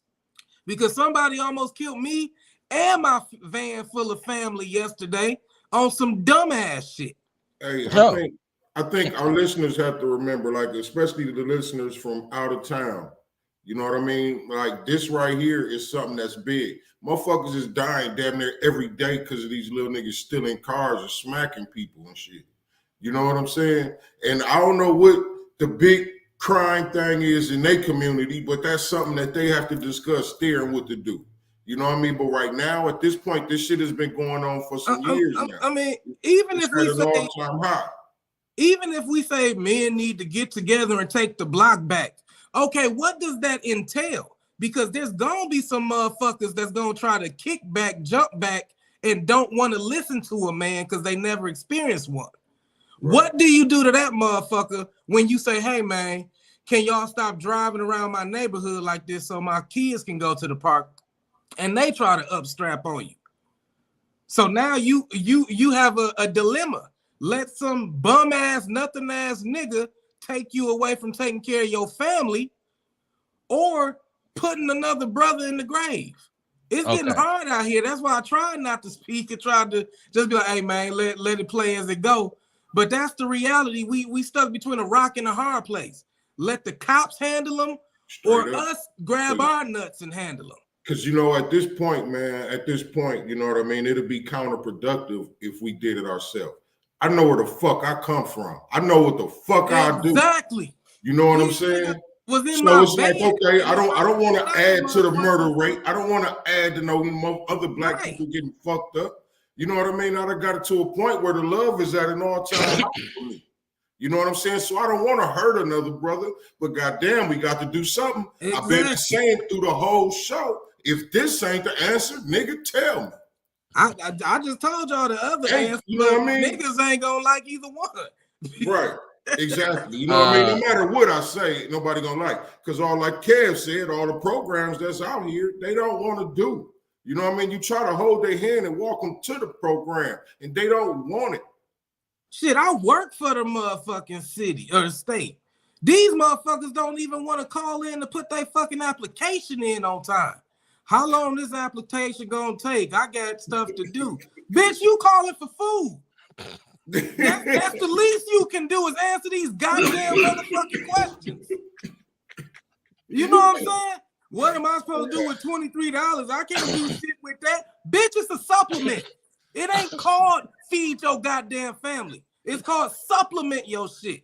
So we dealing with entitlement and ignorance, and innocent motherfuckers is suffering. Mama Jenkins said, inform these motherfuckers. Let me see. Sean Mo said, didn't we deal with this the last show? Well, we did, but I guess we did. Man. But it's all that bullshit narrative not narrative, but that bullshit talk. You know what I mean? When two black men disagree, one motherfucker start disrespecting somebody. That's what the fuck is going on here. He says, Aaron Brown, shout out to Aaron Brown in Arizona. He and Ewok are both in Arizona, so we appreciate the support. Yes, I'm Gucci down tonight. This is conscious clothing. It's Gucci. It's real Gucci, right? Y'all need to holler at me, man. I got some slick polo coming. I got some Nike coming. I got some designer shit for your ass. I'm done making labels rich. I make my own shit, right? Stay Gucci down to my socks, right? I'm gonna make me some Gucci socks. I do it, man, right? It ain't what you do, it's how you do it. He says I refuse to get a 5G phone. He doesn't understand any of that, real. It's like talking to a brick wall and he not trying to understand. You can't tell these old niggas nothing. Oh, hey, I heard they was phasing all the 4Gs and all that. They are. Listen, I like this though. He said it's like talking to a brick wall and he not trying to understand. He said you can't tell these old niggas nothing. So check this out. So, with that is funny. Sean, turn down your device. Ain't making no sense, your damn self. My device ain't even on. So he says make sense to an old nigga. And old nigga. Hold on. First of all, I didn't say. Hold on, Sean. I never said I didn't understand what Rail was saying. Once again, young niggas think they know every goddamn thing, so they don't know how to shut the fuck up and listen. I never said I didn't understand any of that because we discussed the 5G thing years ago. You wasn't even listening to the show. We discussed this. We talked about the technology of it. What I didn't want to do is sidebar and get away from our main conversation by spending an hour on that shit because it's a very long conversation. So it ain't about somebody not understanding something. And as far as the brick wall goes, it is what it is. I'm from Capital. That's just how we built, right? You call it a brick wall. It is what it is. Sean Mo, what it do? How you doing this evening, family? Man, what's happening, family? Professor Real, Dr. Carter, and K. Bizzle. What's happening, man? I tuned in at the right time. I see, we got a bunch of ignorant motherfuckers talking about some shit they don't know what the fuck they talking about. You know what I mean? Because they done heard some stories and shit and seen some videos. Listen to some motherfucking music when motherfuckers actually out here live this motherfucking shit. I mean, this shit ain't no motherfucking joke. You know, you young motherfuckers out here doing all this punk ass shit. You know what I mean? Talking all that bullshit, but you motherfuckers ain't never lived this shit. We didn't live this shit. Came came through this shit trying to save you young punk motherfuckers' lives. And you young bastards got the audacity to question a motherfucker. Then you wonder why your punk ass dying. Because your bitch ass don't want to listen to shit. That's Stop not these young stupid ass niggas, man. Lock these stupid motherfuckers up or get rid of these niggas. Whack these punks. right. And this ain't You directed at stupid Paris. motherfuckers don't want to listen to shit. This ain't Get a directed at motherfucker try to Paris. get tough laws. Try some fucking get tough laws. You motherfuckers don't respect no law. Right. Not the law coming from the hood, coming from these crackers, coming from nothing. What the fuck you talking about? Get tough law. It ain't no get tough law, nigga. It's fucking morals, motherfucker. Straight up. You recognize the fucking morals that you supposed to live by, motherfucker. You ain't got to talk about no fucking get tough laws, because you gonna make a motherfucker stand on that shit. Stupid bastard. Are you okay? You say No, my son say my son be saying, "Is you good?" Is you I'm good? not, man. I'm not, because this is one of the only shows that I listen to that actually wanna offer solutions and be trying to enlighten motherfuckers. Then you get these young stupid motherfuckers on here, obviously, and I don't give a fuck if you 90, right? If your motherfucking mentality is that of an adolescent, right? You get these young motherfuckers on here saying stupid shit because some motherfucker told you about these get tough laws. You didn't live through this shit, motherfucker. And to his, You didn't live but through the crack era, motherfucker. Sean, to his credit, he has the right to his opinion. He has the right to his opinion, and we respect his opinion. Man, you know what? But not the And that's my disrespect. problem, KB, right? But not the disrespect. These little motherfuckers got the right to their opinion, right? Okay, that's your opinion, but goddamn it, your opinion is flawed, right? The shit is inaccurate and it's without fact. So your opinion really don't mean shit. Not to a nigga like me. I done gave these motherfuckers 20 years, played in the streets for 40 motherfucking years. And I ain't talking about running in traffic, goddammit. I was directing that shit. Right. And a motherfucker trying to save these niggas' lives. And they don't want to listen. Shut the fuck up. Abel said them robots is what we need to be worried about. He said, Ernest Walker said, Rail, that shit does learn as it goes. We know that. Yeah, it's does. artificial intelligence. Los Angeles will be the first to have a RoboCop, Shabaka says. I believe it. He said, we outlaws because these niggas don't conform to norms like these other cats. I stand with these outlaw niggas. Oh, this is Sean. He said, niggas put in work without videos or cash apps. Niggas don't do this shit for applause. Who's saying this shit anyways? I can't see all the comments. It's all good though. Like I said, it's he has the right. Jesse Parrish, you have the right to your opinion. And he said that's why the youth don't listen to y'all. Well, I don't. Once again, you might not listen to us, but I can line them up and I can line them up here, and they'll say, "Man, KB and them all always the done young right by motherfuckers fuck with me. Right. All the young motherfuckers fuck with me. He said, you ain't out here with me, man. You ain't out here with none of us, Mr. Parrish. He said you triggered and I'm triggered. Maybe so. I mean, maybe so. That shit happens. You know, it is what it is. Picture 100,000 robots coming in the community, telling people to come out with their hands up. Fighting these robots is like trying to fight a swarm of bees or wasps. I hope they armor proof because I'm gonna put some metal down. I'm gonna put some metal down range. I mean, I hope I can't. If they don't figure out a spot where we can shoot them and drop them at, we better not have that. Because I'm a blast for mine. I don't know about nobody else. If the thing ever became self-aware and on some malicious ass shit, it will I'm sure it will do it so efficiently that we don't have a chance, or so subtly that we don't even recognize it until it's too late. So I mean, shit, like I said, it is what it is. If it ain't happened by now, we probably got another 50 years because we don't learn about it until the military. Hey, Rail, you already said it, man. If we hearing about it now, they using it. It's already in effect. You know what I mean? But they say if you're reading this, it's too late. And anything that they doing, you know what I'm saying? It ain't nothing we can do that could stop that shit. So how we gonna beat that shit? Said Rail, so people are putting their influence into AI. How hard can it be for a psycho to program one? Then it becomes each one teach one, crazy ass robots, right? I mean, but if it's self-aware, hopefully it can reason, and it's going to be logical because it doesn't fall victim to hurt ass feelings. or fear. I would also hope that whoever's designing this technology didn't fail to put a kill switch on it. Well, Like the if thing is, you asking for it, if you created something that you can't cut off, right? So, and if again, you're the psychos that are saying we're going to take over the world right. utilizing this, then we do got a hell of a fight. But we've always had a hell of a battle. It's always been an uphill fight. It's always been something that we've been. Ain't nothing wrong with AI. Well, right now it ain't, but we don't know what it's gonna evolve into if we keep being so overly dependent on it. Tiasha Arthur said, fed up with them taking lives and damn near taking our lives on purpose.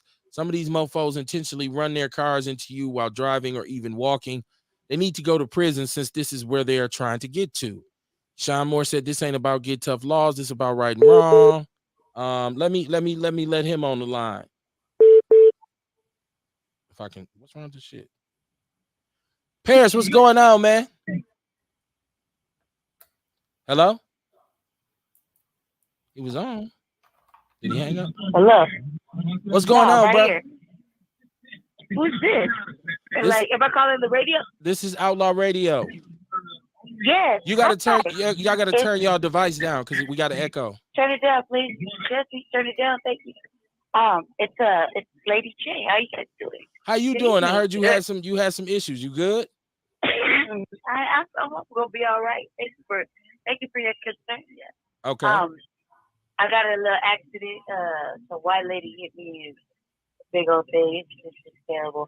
But yeah, yes, I will be all right. Thank you. How are you guys doing?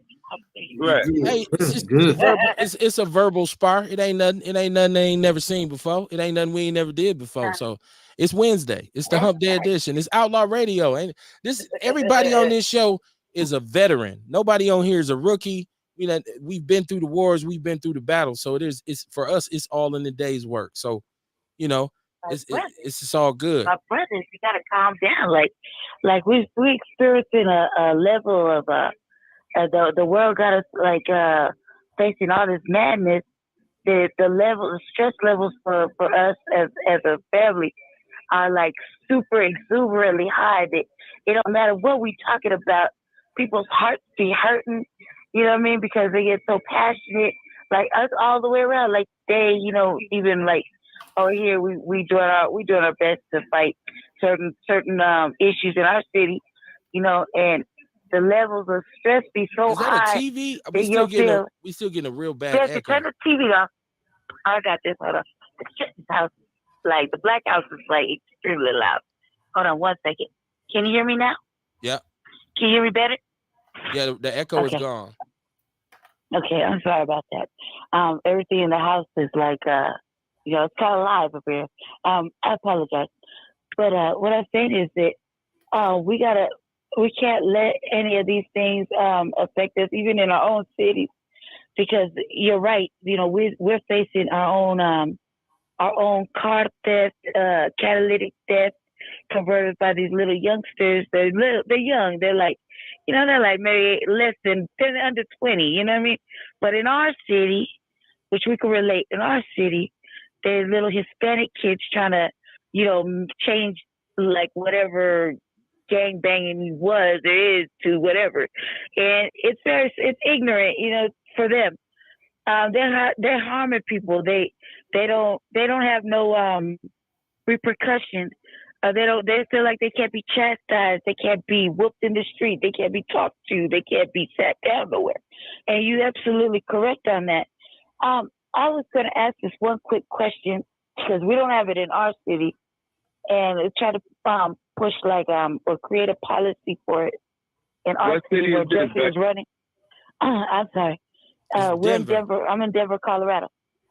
So we face the same challenges. Yours are just we have a bigger population, right? I believe. No. Not trying to get that. No. Whose population is bigger? But either way, we face the same troubles, just different people, right?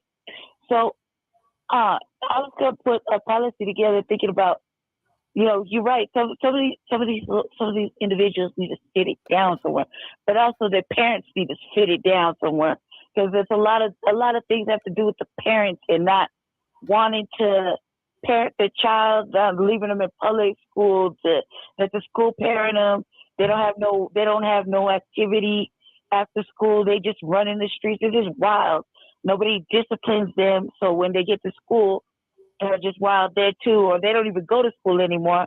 Now they're just out there thinking they can go do the most and take this car that they stole from a hardworking family, chat it off at the church shop with Ethiopians, and get this little $2,000.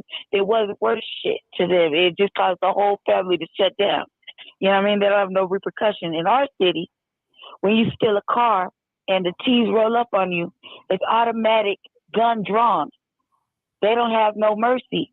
So when they pull up on you and they draw down on you, your life right now initially is in the universe's hands, because we have a lot of like most places, we got a lot of race soldiers, a lot of racist police that don't mind capping you right there in the street. They don't care.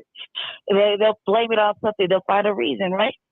But my thought was, when I was a little girl, I was like 16 years old. I was bad as fuck, right? Little Water State, and they gave me an option. Is either go to, I was already in and out of juvie.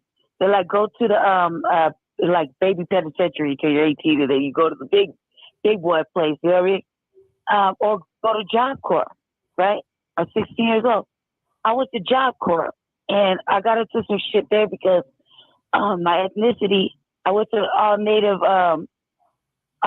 Job Corps. I know my mama made that work, but when I got there, they clearly were like, "You're not Indian," and whooped on me for like 30 days, so I got kicked out.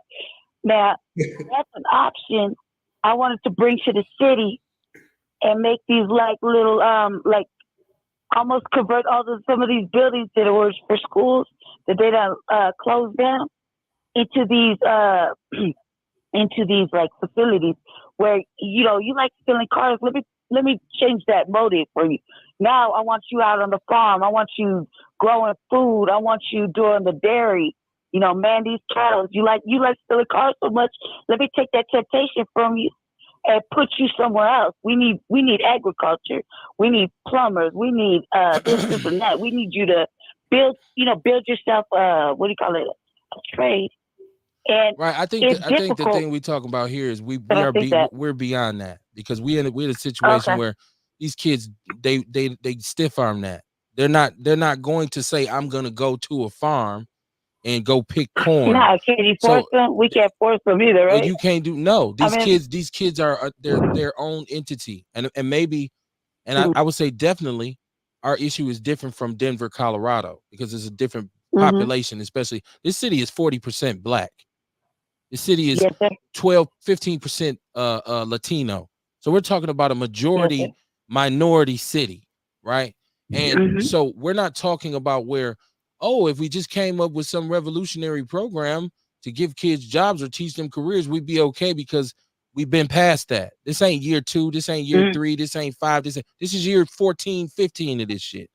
And but before this, there was a whole epidemic of youth crime and egregious crimes. So that's why we discuss it from where we discuss it at. So I appreciate your call. Right, I thank you for calling in. And we agree with it. Real quick, sir, I just wanted to say one thing about the AI. I use the chat GP, thing that wrote. There you go. Thank you, sir. And I don't have I got like a very limited formal education. I would say how I'm in full agreement. Use it for what it's worth, because it helps with you can pretty much just take something like an article or something you want to write, like say you want to post something and publish your own article or whatever, and it'll actually go through and cipher it up when you just give it simple things to do. But it just like anything, everything is programmed with a darker level to it if you wanted to access it. But you just use it for what you're supposed to use it for. It can't go no wrong, but at the same time, everything's evolving. Like the gentleman said earlier, it's just really, you know, we're kind of we want to evolve with it, but then we're watching where I saw a TikTok video where a damn robot passed out from them not charging it, and he passes boxes too. You know what I mean? So we're at that level where they're pushing the robots, like the gentleman said. You got dogs patrolling the city. You got robots pushing off the homeless off the street, and robots deliver food. And now they're in the medical system. it's evolving, and I'm kind of curious to what anybody's brainstorming on it, just out of curiosity, because what happens when we ain't got no jobs to go to? Like, that's my curious question. Even over here, like, what do we do? You know what I mean? Okay. Thank you, sir, for taking my call. No problem. Y'all No have problem. a good evening. You too. Peace. And I address some. Hold on. Let me get to my chat room. Thank you, brother. He said Bull is speaking the gospel, and A Blast. I'm saying A Blast is the homie. Mama Jenkins said, I've been telling y'all since I got on the show with y'all, these motherfuckers will make you put a tag on their toe. You right, Mama Jenkins. Said, ever notice how you could be close to a 5G tower, but your 5G phone still fucks up? Test this.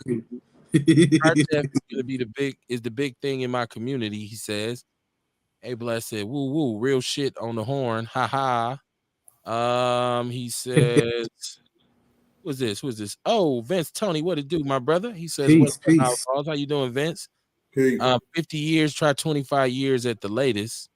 He said, A Blast said it's already too late. He said, put the motherfuckers, he said, man, the motherfuckers are not gonna put a kill switch in it. AI is creating itself. Juice Lady in the building. Conversations with Francois. She said, fuck all that. AI is gonna get real and try to roboticize everything. It's causing issues. I was leaving Dallas and almost missed my flight due to computer bag drops. They all malfunction and didn't work.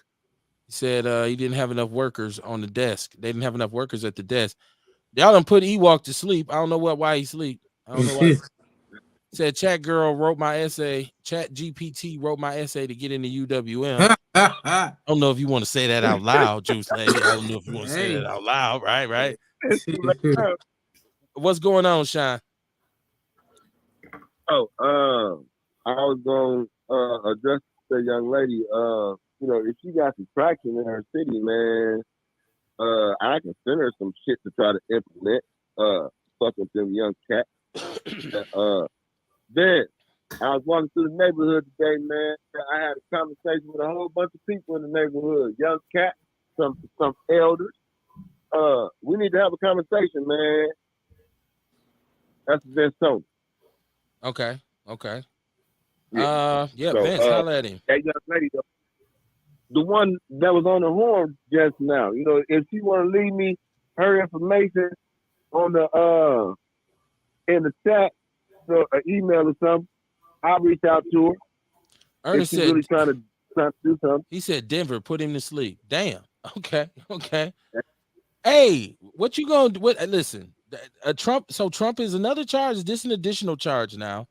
The judges found him liable for sexual abuse and awards the. So is this a monetary award? Gave her $5 million for sexual abuse. Trump, this is another case against Trump. I see. I thought you go to jail for sexual abuse. Yeah. I mean, I don't know. I guess it depends on how much. If you got $5 million to pay him off, right?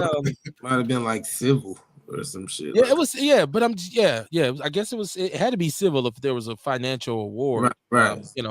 But it's like they are building it. They're building a wall against Trump, though. Ain't that a no pun intended, right? They're trying to get it ready for next election year because they know.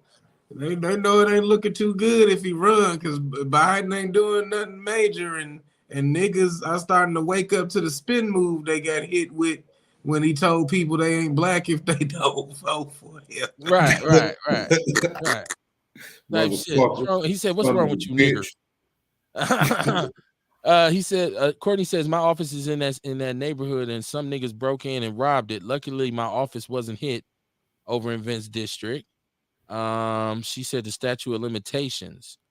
Okay. Statute. Courtney, I don't know. See, y'all be having, once again, there's conversations in the chat room that I'm sometimes not privy to, and I get to read and looking like Ron Burgundy, just reading the goddamn teleprompter and shit. And it's like, wait, what the fuck did you just read? Now, I hope y'all seen this. This Glenn Cooper, who had this mishap on the air. He's a baseball announcer, and he was supposed to say, let's see if we can hear. Back to Kauffman Stadium. I just want to hold on. A bit earlier in the show. Let me listen. We had a phenomenal day today. Nigger League Museum and Arthur Bryant's Barbecue. we had a Let me play that one more time for y'all, right? phenomenal I didn't hear day nothing. today. Nigger League Museum and Arthur Bryant's Barbecue. Ew, I heard Mark, it. did y'all hear that? I heard it. I heard it. Okay, now here's this is what he said after that. I said Why something the fuck didn't ain't come I out hearing quite shit? the way I wanted. Because you on the phone. And I just wanted to apologize if it Well, I sounded see. different than I meant it to be said. And said I just wanted to apologize for that. Okay. Somebody called this. Hey, man. Hey. So Sean said he couldn't hear because he's on the phone, right? But so what it was is this baseball announcer.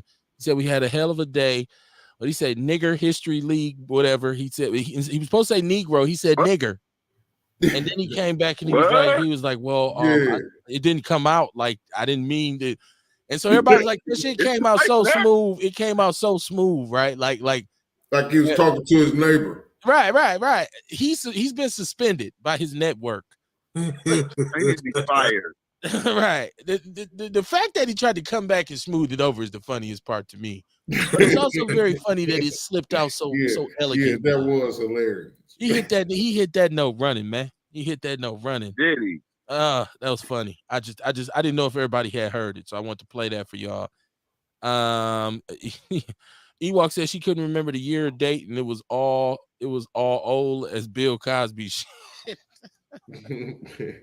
I don't promote no supporter on supporter gangbanging, man. I don't support that, man. Come on, Ewok. Don't do that to the lady, man. Well, I need to break that, man. Tiarsha said he's appealing because that chick isn't his type and he never met her in his life. Well, how did they give her $5 million? If he's never met her in his okay, so she said allegedly she made the accusation and then his response to it or ignoring it traumatized her. I think that was the details of the case.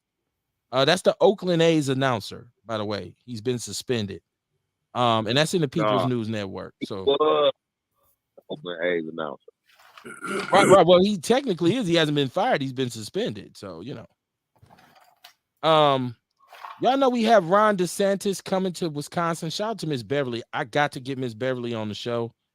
Miss Beverly drops plenty knowledge about what's going on in the city with our school system and the corruption that's involved in our $1.5 billion. Yes, $1.5 billion public school system here in Milwaukee. It is one of the largest school districts in the United States. However, if you're familiar with MPS, you know the central office on Valete is a black hole. Go down there looking for anything. Your ass will get sent around and sent off in a circle.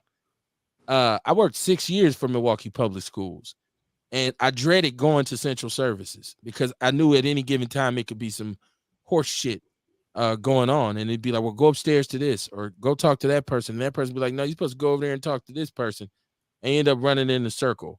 But we got to get Miss Beverly on to talk about this. But so she put this in the People's News Network about Republican. And see, we're party poopers. We don't really rock with Republicans or Democrats, but it's always a good Republican bad guy, ain't it? From Ronald Reagan to George Bush to Donald Trump to DeSantis, it's always a big bad Republican bad guy, ain't it? It's always a crazy old conservative white man. I think back to George McGovern back in the day saying segregation now, segregation yesterday, today, and forever. And then 3 years later, he wanted to be president. Talking about, I'm sorry, black people. I don't know what was wrong with me. I didn't mean the shit. Right? Like dude who said this is Nigger History Month. Nigger History Month. What a time we had during Nigger History Month. She said that was about Trump, the statute of limitations. Okay. That's Juice Lady. Mama Jenkins said he can still grab coochie in New York. Hey, he said that himself. Like, that's Trump, right? Trump said he do what he do. I got $5 million to throw at you. I wish they could show us Trump giving her the money. He probably threw it in her face. Like, here you go, bitch. Get on. Get the fuck away from me. Like, get out the limo, right? Trump don't care. Just like when LeBron said that nigga, Ja Morant. That's a little bit different from the white boy letting it slide out so effortlessly, but I get the context, Courtney. I get the context. I just want another reason why we call the show. I call Outlaw Radio. Damn, Outlaw Radio. Damn, because I was looking at some stuff that happened over the weekend. Now I hate to harp on this, but did y'all see the Brat? Did y'all see the Brat at this music festival with the once Look a again? fucking mess. Right? Like, is this like once again? I have to ask myself sometimes, like, no, Kev, that's just you. You just tripping. Is it me or is it like this is getting weirder and weirder by the minute? Like, I don't. What's it was He just looks so fucking fast. okay. You thought so too. Okay, now Kamar, did you see this? Yeah, First I of all, if seen I it ever see too. you with a jersey and the shorts on, I'm like, why cuz got the whole uniform on? Like, you ain't on the team, bro. Like, that's a no-no for fashion wise. But then somebody said she looked like the Teenage Mutant Ninja Turtle villain, the little brain that used to be in the stomach. Then somebody had the Austin Powers joke, like, get in my belly. This was crazy, man. This was crazy. Did you see it, Rail? Yeah, I seen it. Okay. You know what? I try to stay objective on shit. So I was telling myself maybe that was just her like on stage outfit, just like how Parliament used to dress weird and shit. Yeah. That's what I try to tell myself, So Yeah, and there's some facts to that. But even when I look at them in some of the shit they used to wear, like the brother who was running around with the diaper on, on no level was that ever cool. I get it, you're a musician, but it's weirdo shit, right? Like, so you know what I mean? And I see like the way even early hip hoppers, Grandmaster Flash and all them dressed, and sometimes I look and be like, bro, you had on leather pants with like a raccoon skin like vest on. It wasn't cool, right? Like, that's why I'm glad Run DMC came along and said, "Nah, we ain't doing that shit no more, y'all. This how we gonna go from now." He said it best, KB. Easy said it best. All publicity is good publicity. I guess. Okay. Well, if you're talking about us, good or bad, you're talking that's about. Right. That's true. Yeah. Well, go ahead, Lil Nas X, and your dressed up in your aluminum foil cat suit. It's good for press, right? Speaking of Nas X,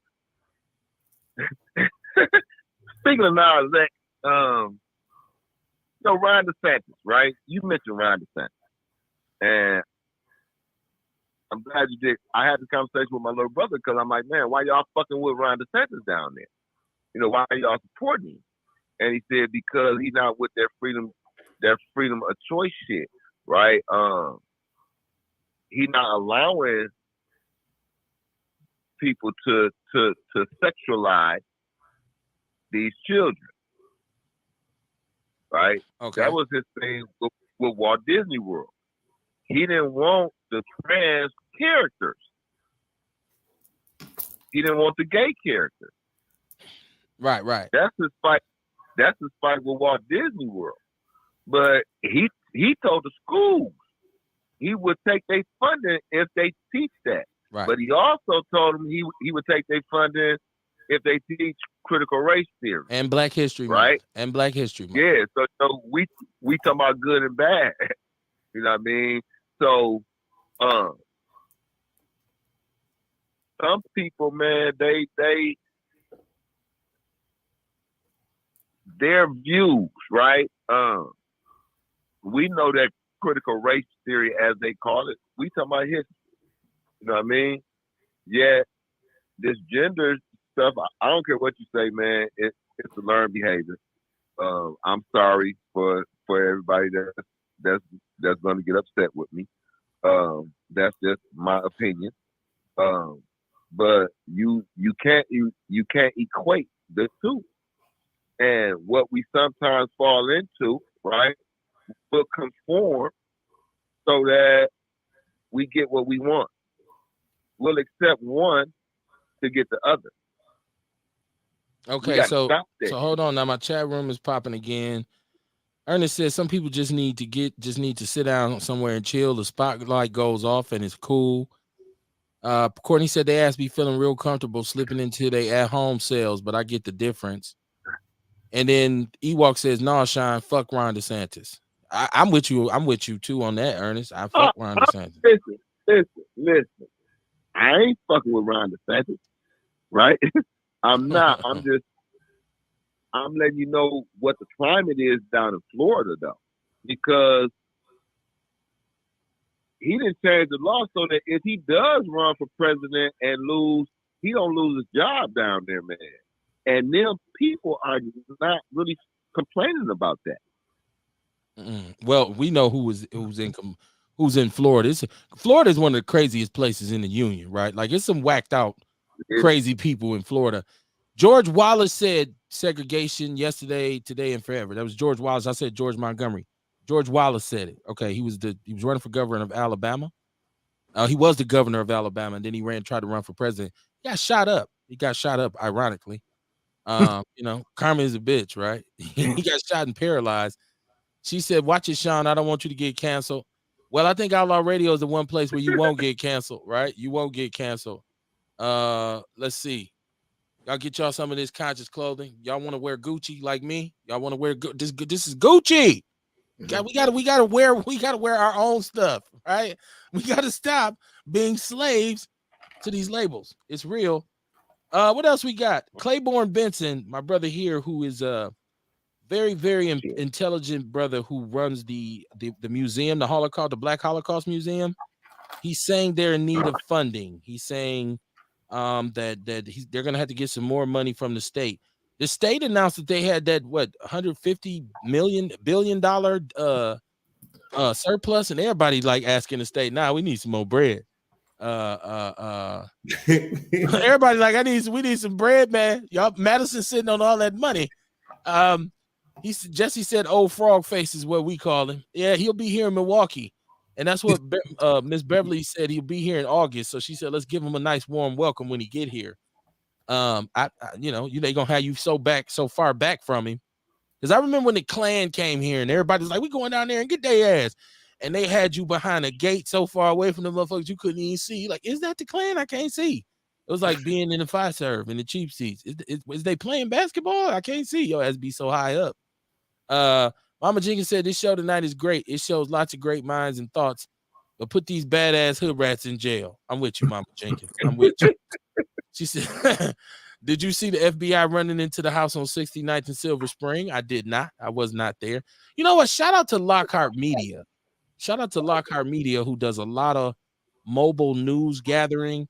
And I spoke with him last week because I had to give me a new phone, and he works in the cell phone store. So I went in there and we chopped it up about trying to move things in a unilateral direction, so that because we really want to be able to produce a black newscast, a real informative black news program where we have field reporting and things of that nature. And shout out to Prolific Firearms and Eddie Silas, who we're also going to be doing a show live from Wisconsin Firearms. Silas, not Silvis, right? Yeah, right. Shout out to that brother. Good brother, man. I'm looking forward to making some more purchases from him here in the near future. He blessed my collection with something very, very nice. Very, very nice. Very beautiful. So definitely going to be doing business with him. I didn't see them run up in the house. And I'm pretty sure that footage is on. I saw a clip of it on the news. They showed a quick clip on the news while they was talking about the young brother that got shot last night in the face. Okay. And while they was doing a report on that, they saw the battering ram truck going riding past them. So they followed the truck and they saw him run into a house. Okay. So that's why they kicked the door in? Yeah. Okay. Well, I don't know why they kicked the door in. I was just talking about how I saw it. You know, it was news. Okay. It was a newscast. They just saw, and they really didn't know shit when they was reporting. Mama Jenkins cracks me up. She said, where is he located? I need a new piece. You old school if you say peace. Give me the piece, man. I'm finna smoke this jive turkey. You old school for real. Mama Jenkins, he's in Landon, Wisconsin, and the brother actually does certifications for firearms and carrying concealed permits. He does classes, he does trainings. He's a thorough brother with it. When we do this show from Wisconsin Firearms, it's gonna be a great time because I'm one of those dudes who loves guns. I believe in responsible gun ownership. That's something I believe in. She said some girl did a live where they kicked the door in. They was looking for some guy. I think that's who Kamar was talking about. Now I want to get back to Claiborne Benson because They say he used his personal retirement funds to fund the Black Historical Society, right? Not the Holocaust Museum, but the Black Historical Society. And he said he can no longer meet the demands without financial help from the state. So he's asking for $1 million. Talk about preserving our history in this city, in this country. I'm glad that Milwaukee has the Holocaust Museum by Dr. Cameron, who started it. I was fortunate enough to actually meet him when the first year he started it. I was in 1988. I was in 7th grade, and we went on a field trip when it was on MLK, and it was just like a storefront before it got to the point where it is now.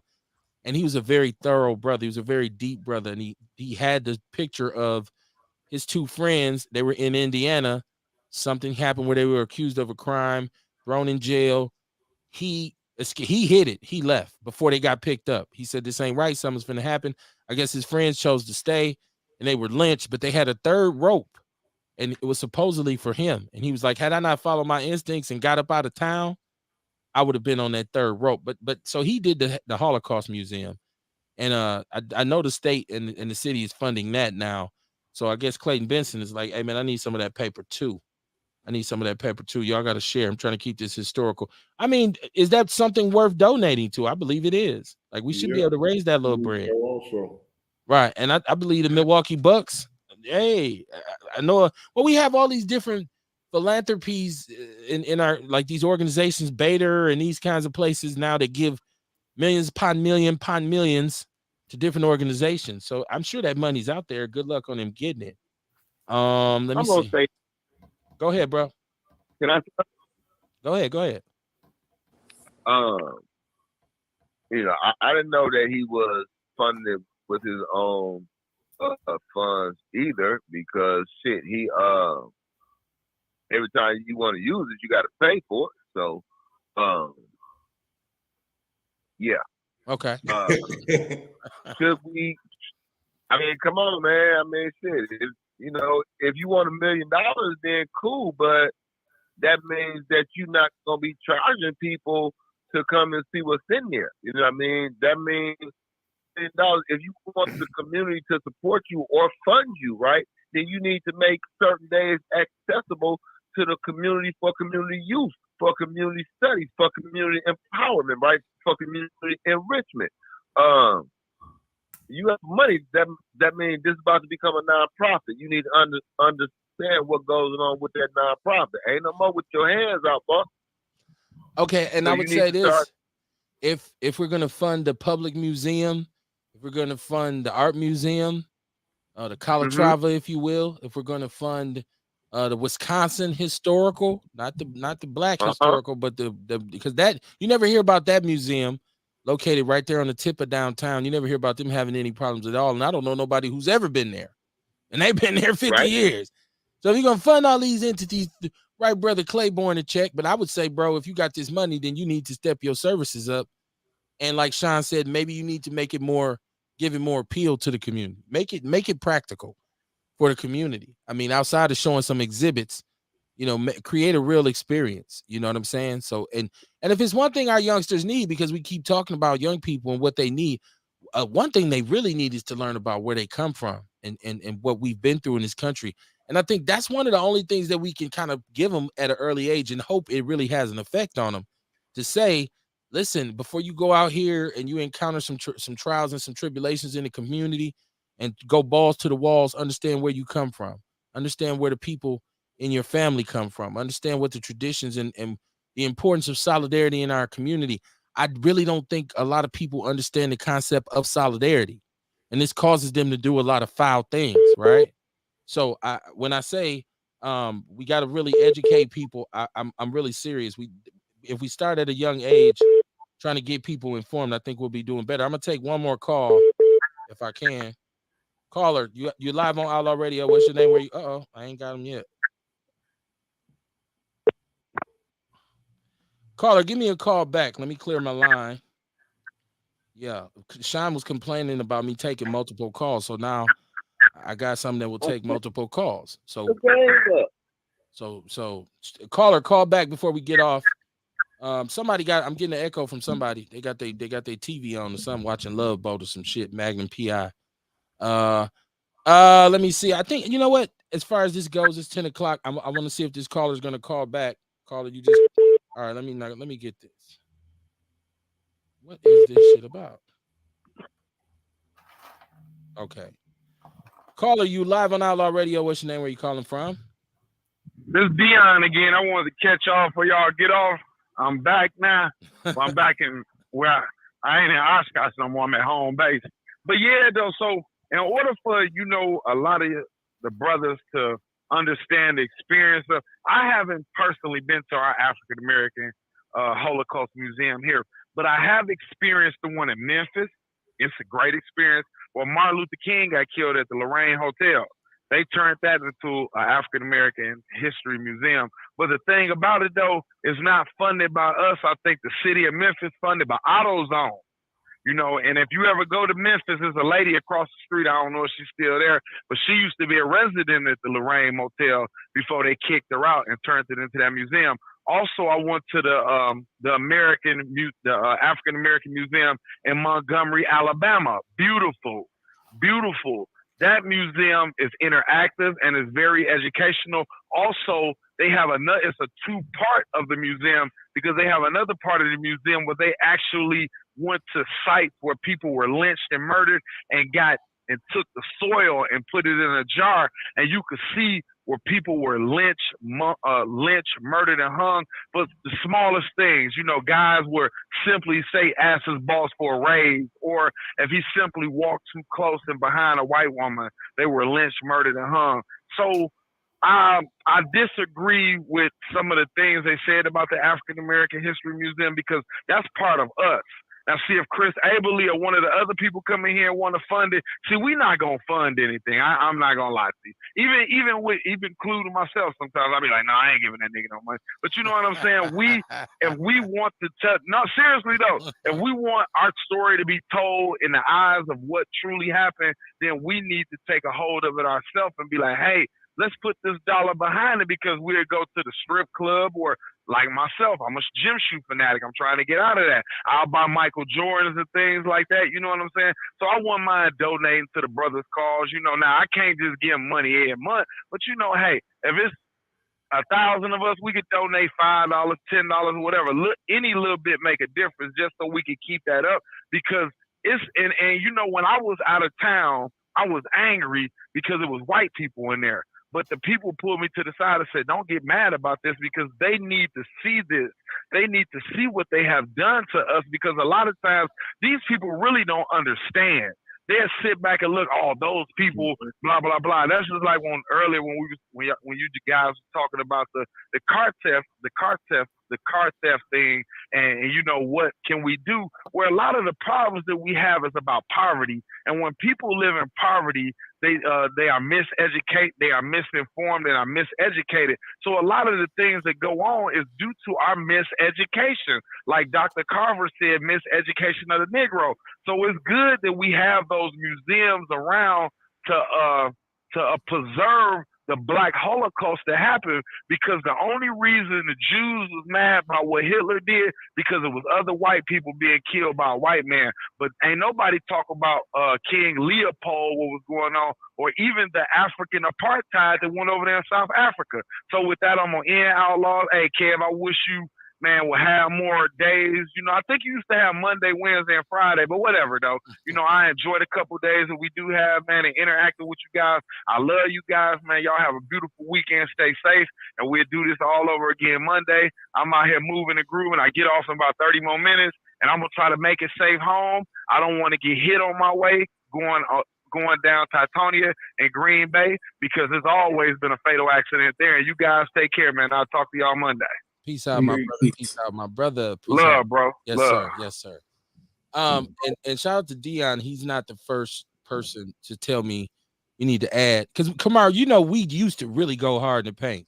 Like we really used to do like Monday, Tuesday, Friday, and Saturday. Like I was doing like at 1.5 shows a week. And it just got to be a little strained because I know I had to give people room to get their money. People you got to get out here and move and groove.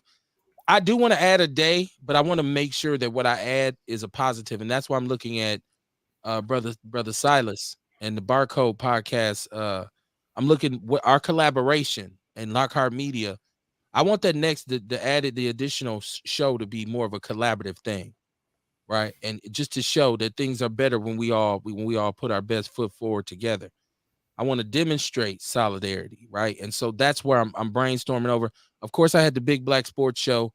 I didn't have a co-host this year, so I kind of let it go to because Ian Jordan he was really busy.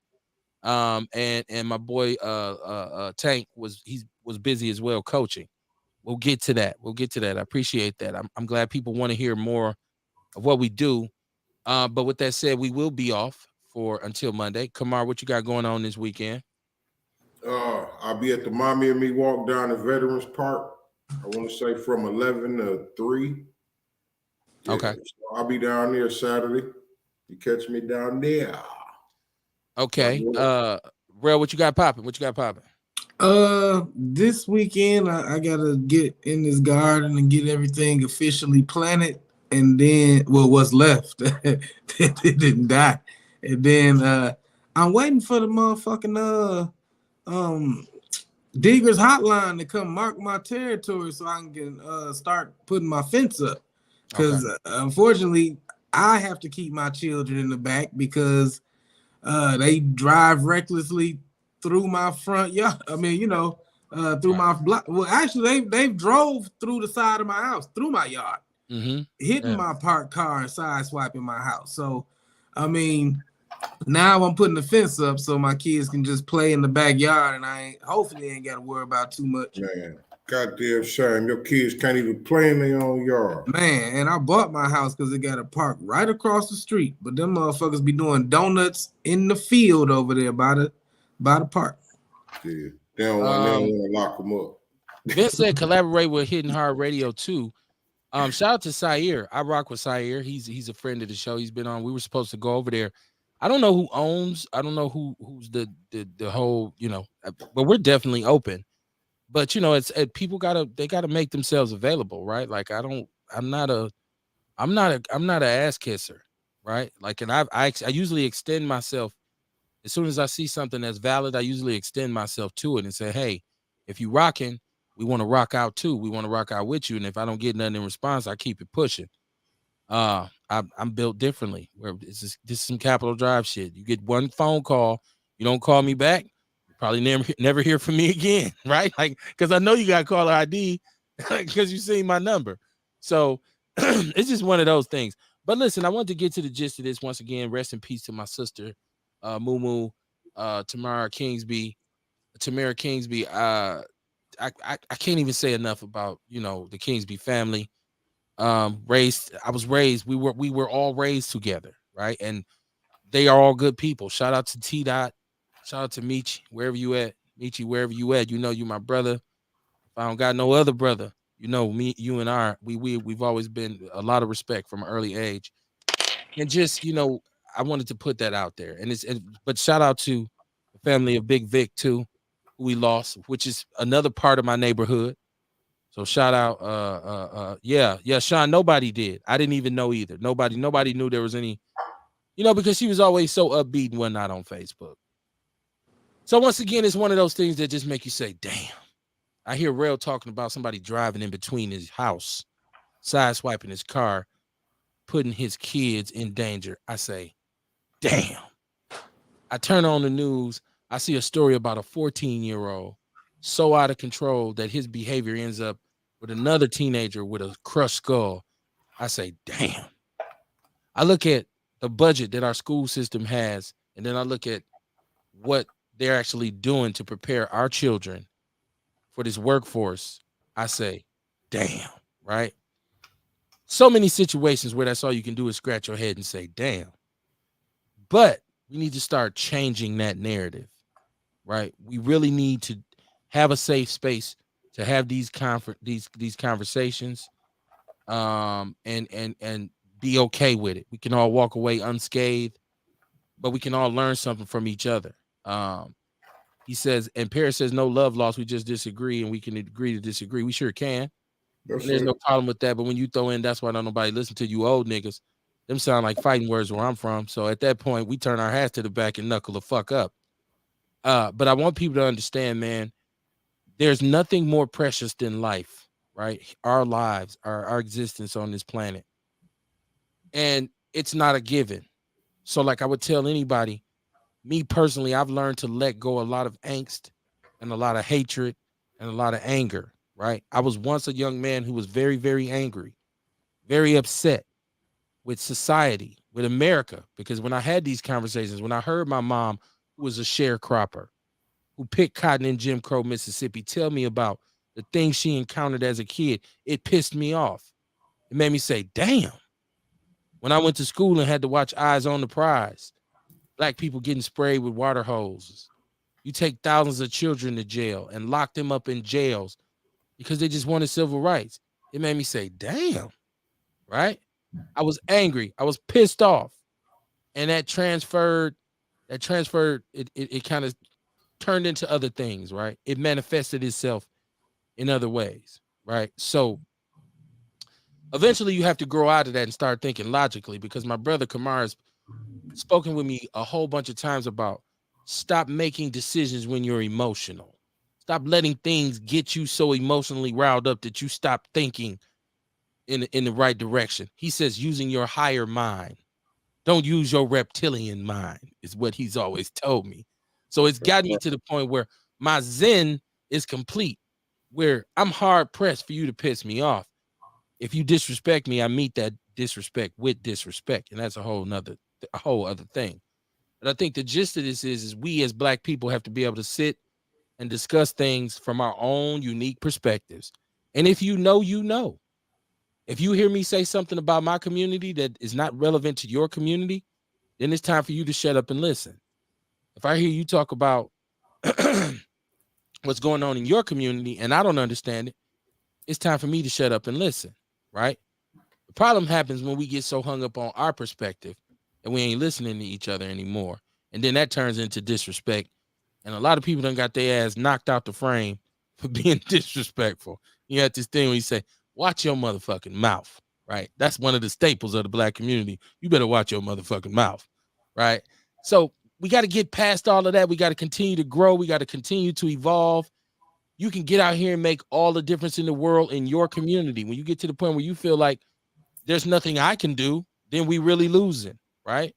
But if we all took it upon ourselves to say, I'm going to do something, right? Because we get so caught up in the, I done this and you ain't done that and you done da. It's all just a drip in the bucket, right? But every little bit helps, man.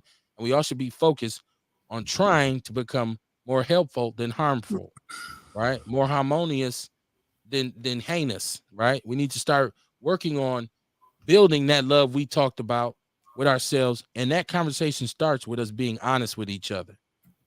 Houston, we got a motherfucking problem with these kids. And it's time for something to be done about this shit. Because it's already past too late. The next thing you know is going to be at your front door. When you don't care about something and say it ain't got nothing to do with me, that's when it will come back to bite you in your ass. So I'm never really concerned about anybody who questions anything I've ever done in my community, because I know I've always done this and it's always come from a sincere place. And anytime I did run into somebody whose criticism of the community outweighed their contribution, I knew instantaneously that individual was a motherfucking coon. Peace and love, man. I will see y'all Monday, man. Outlaws for Life, Capitol Drive and Atkinson. Stand up. Peace. I'll see y'all, man. Y'all be good. Keep your head on the swivel.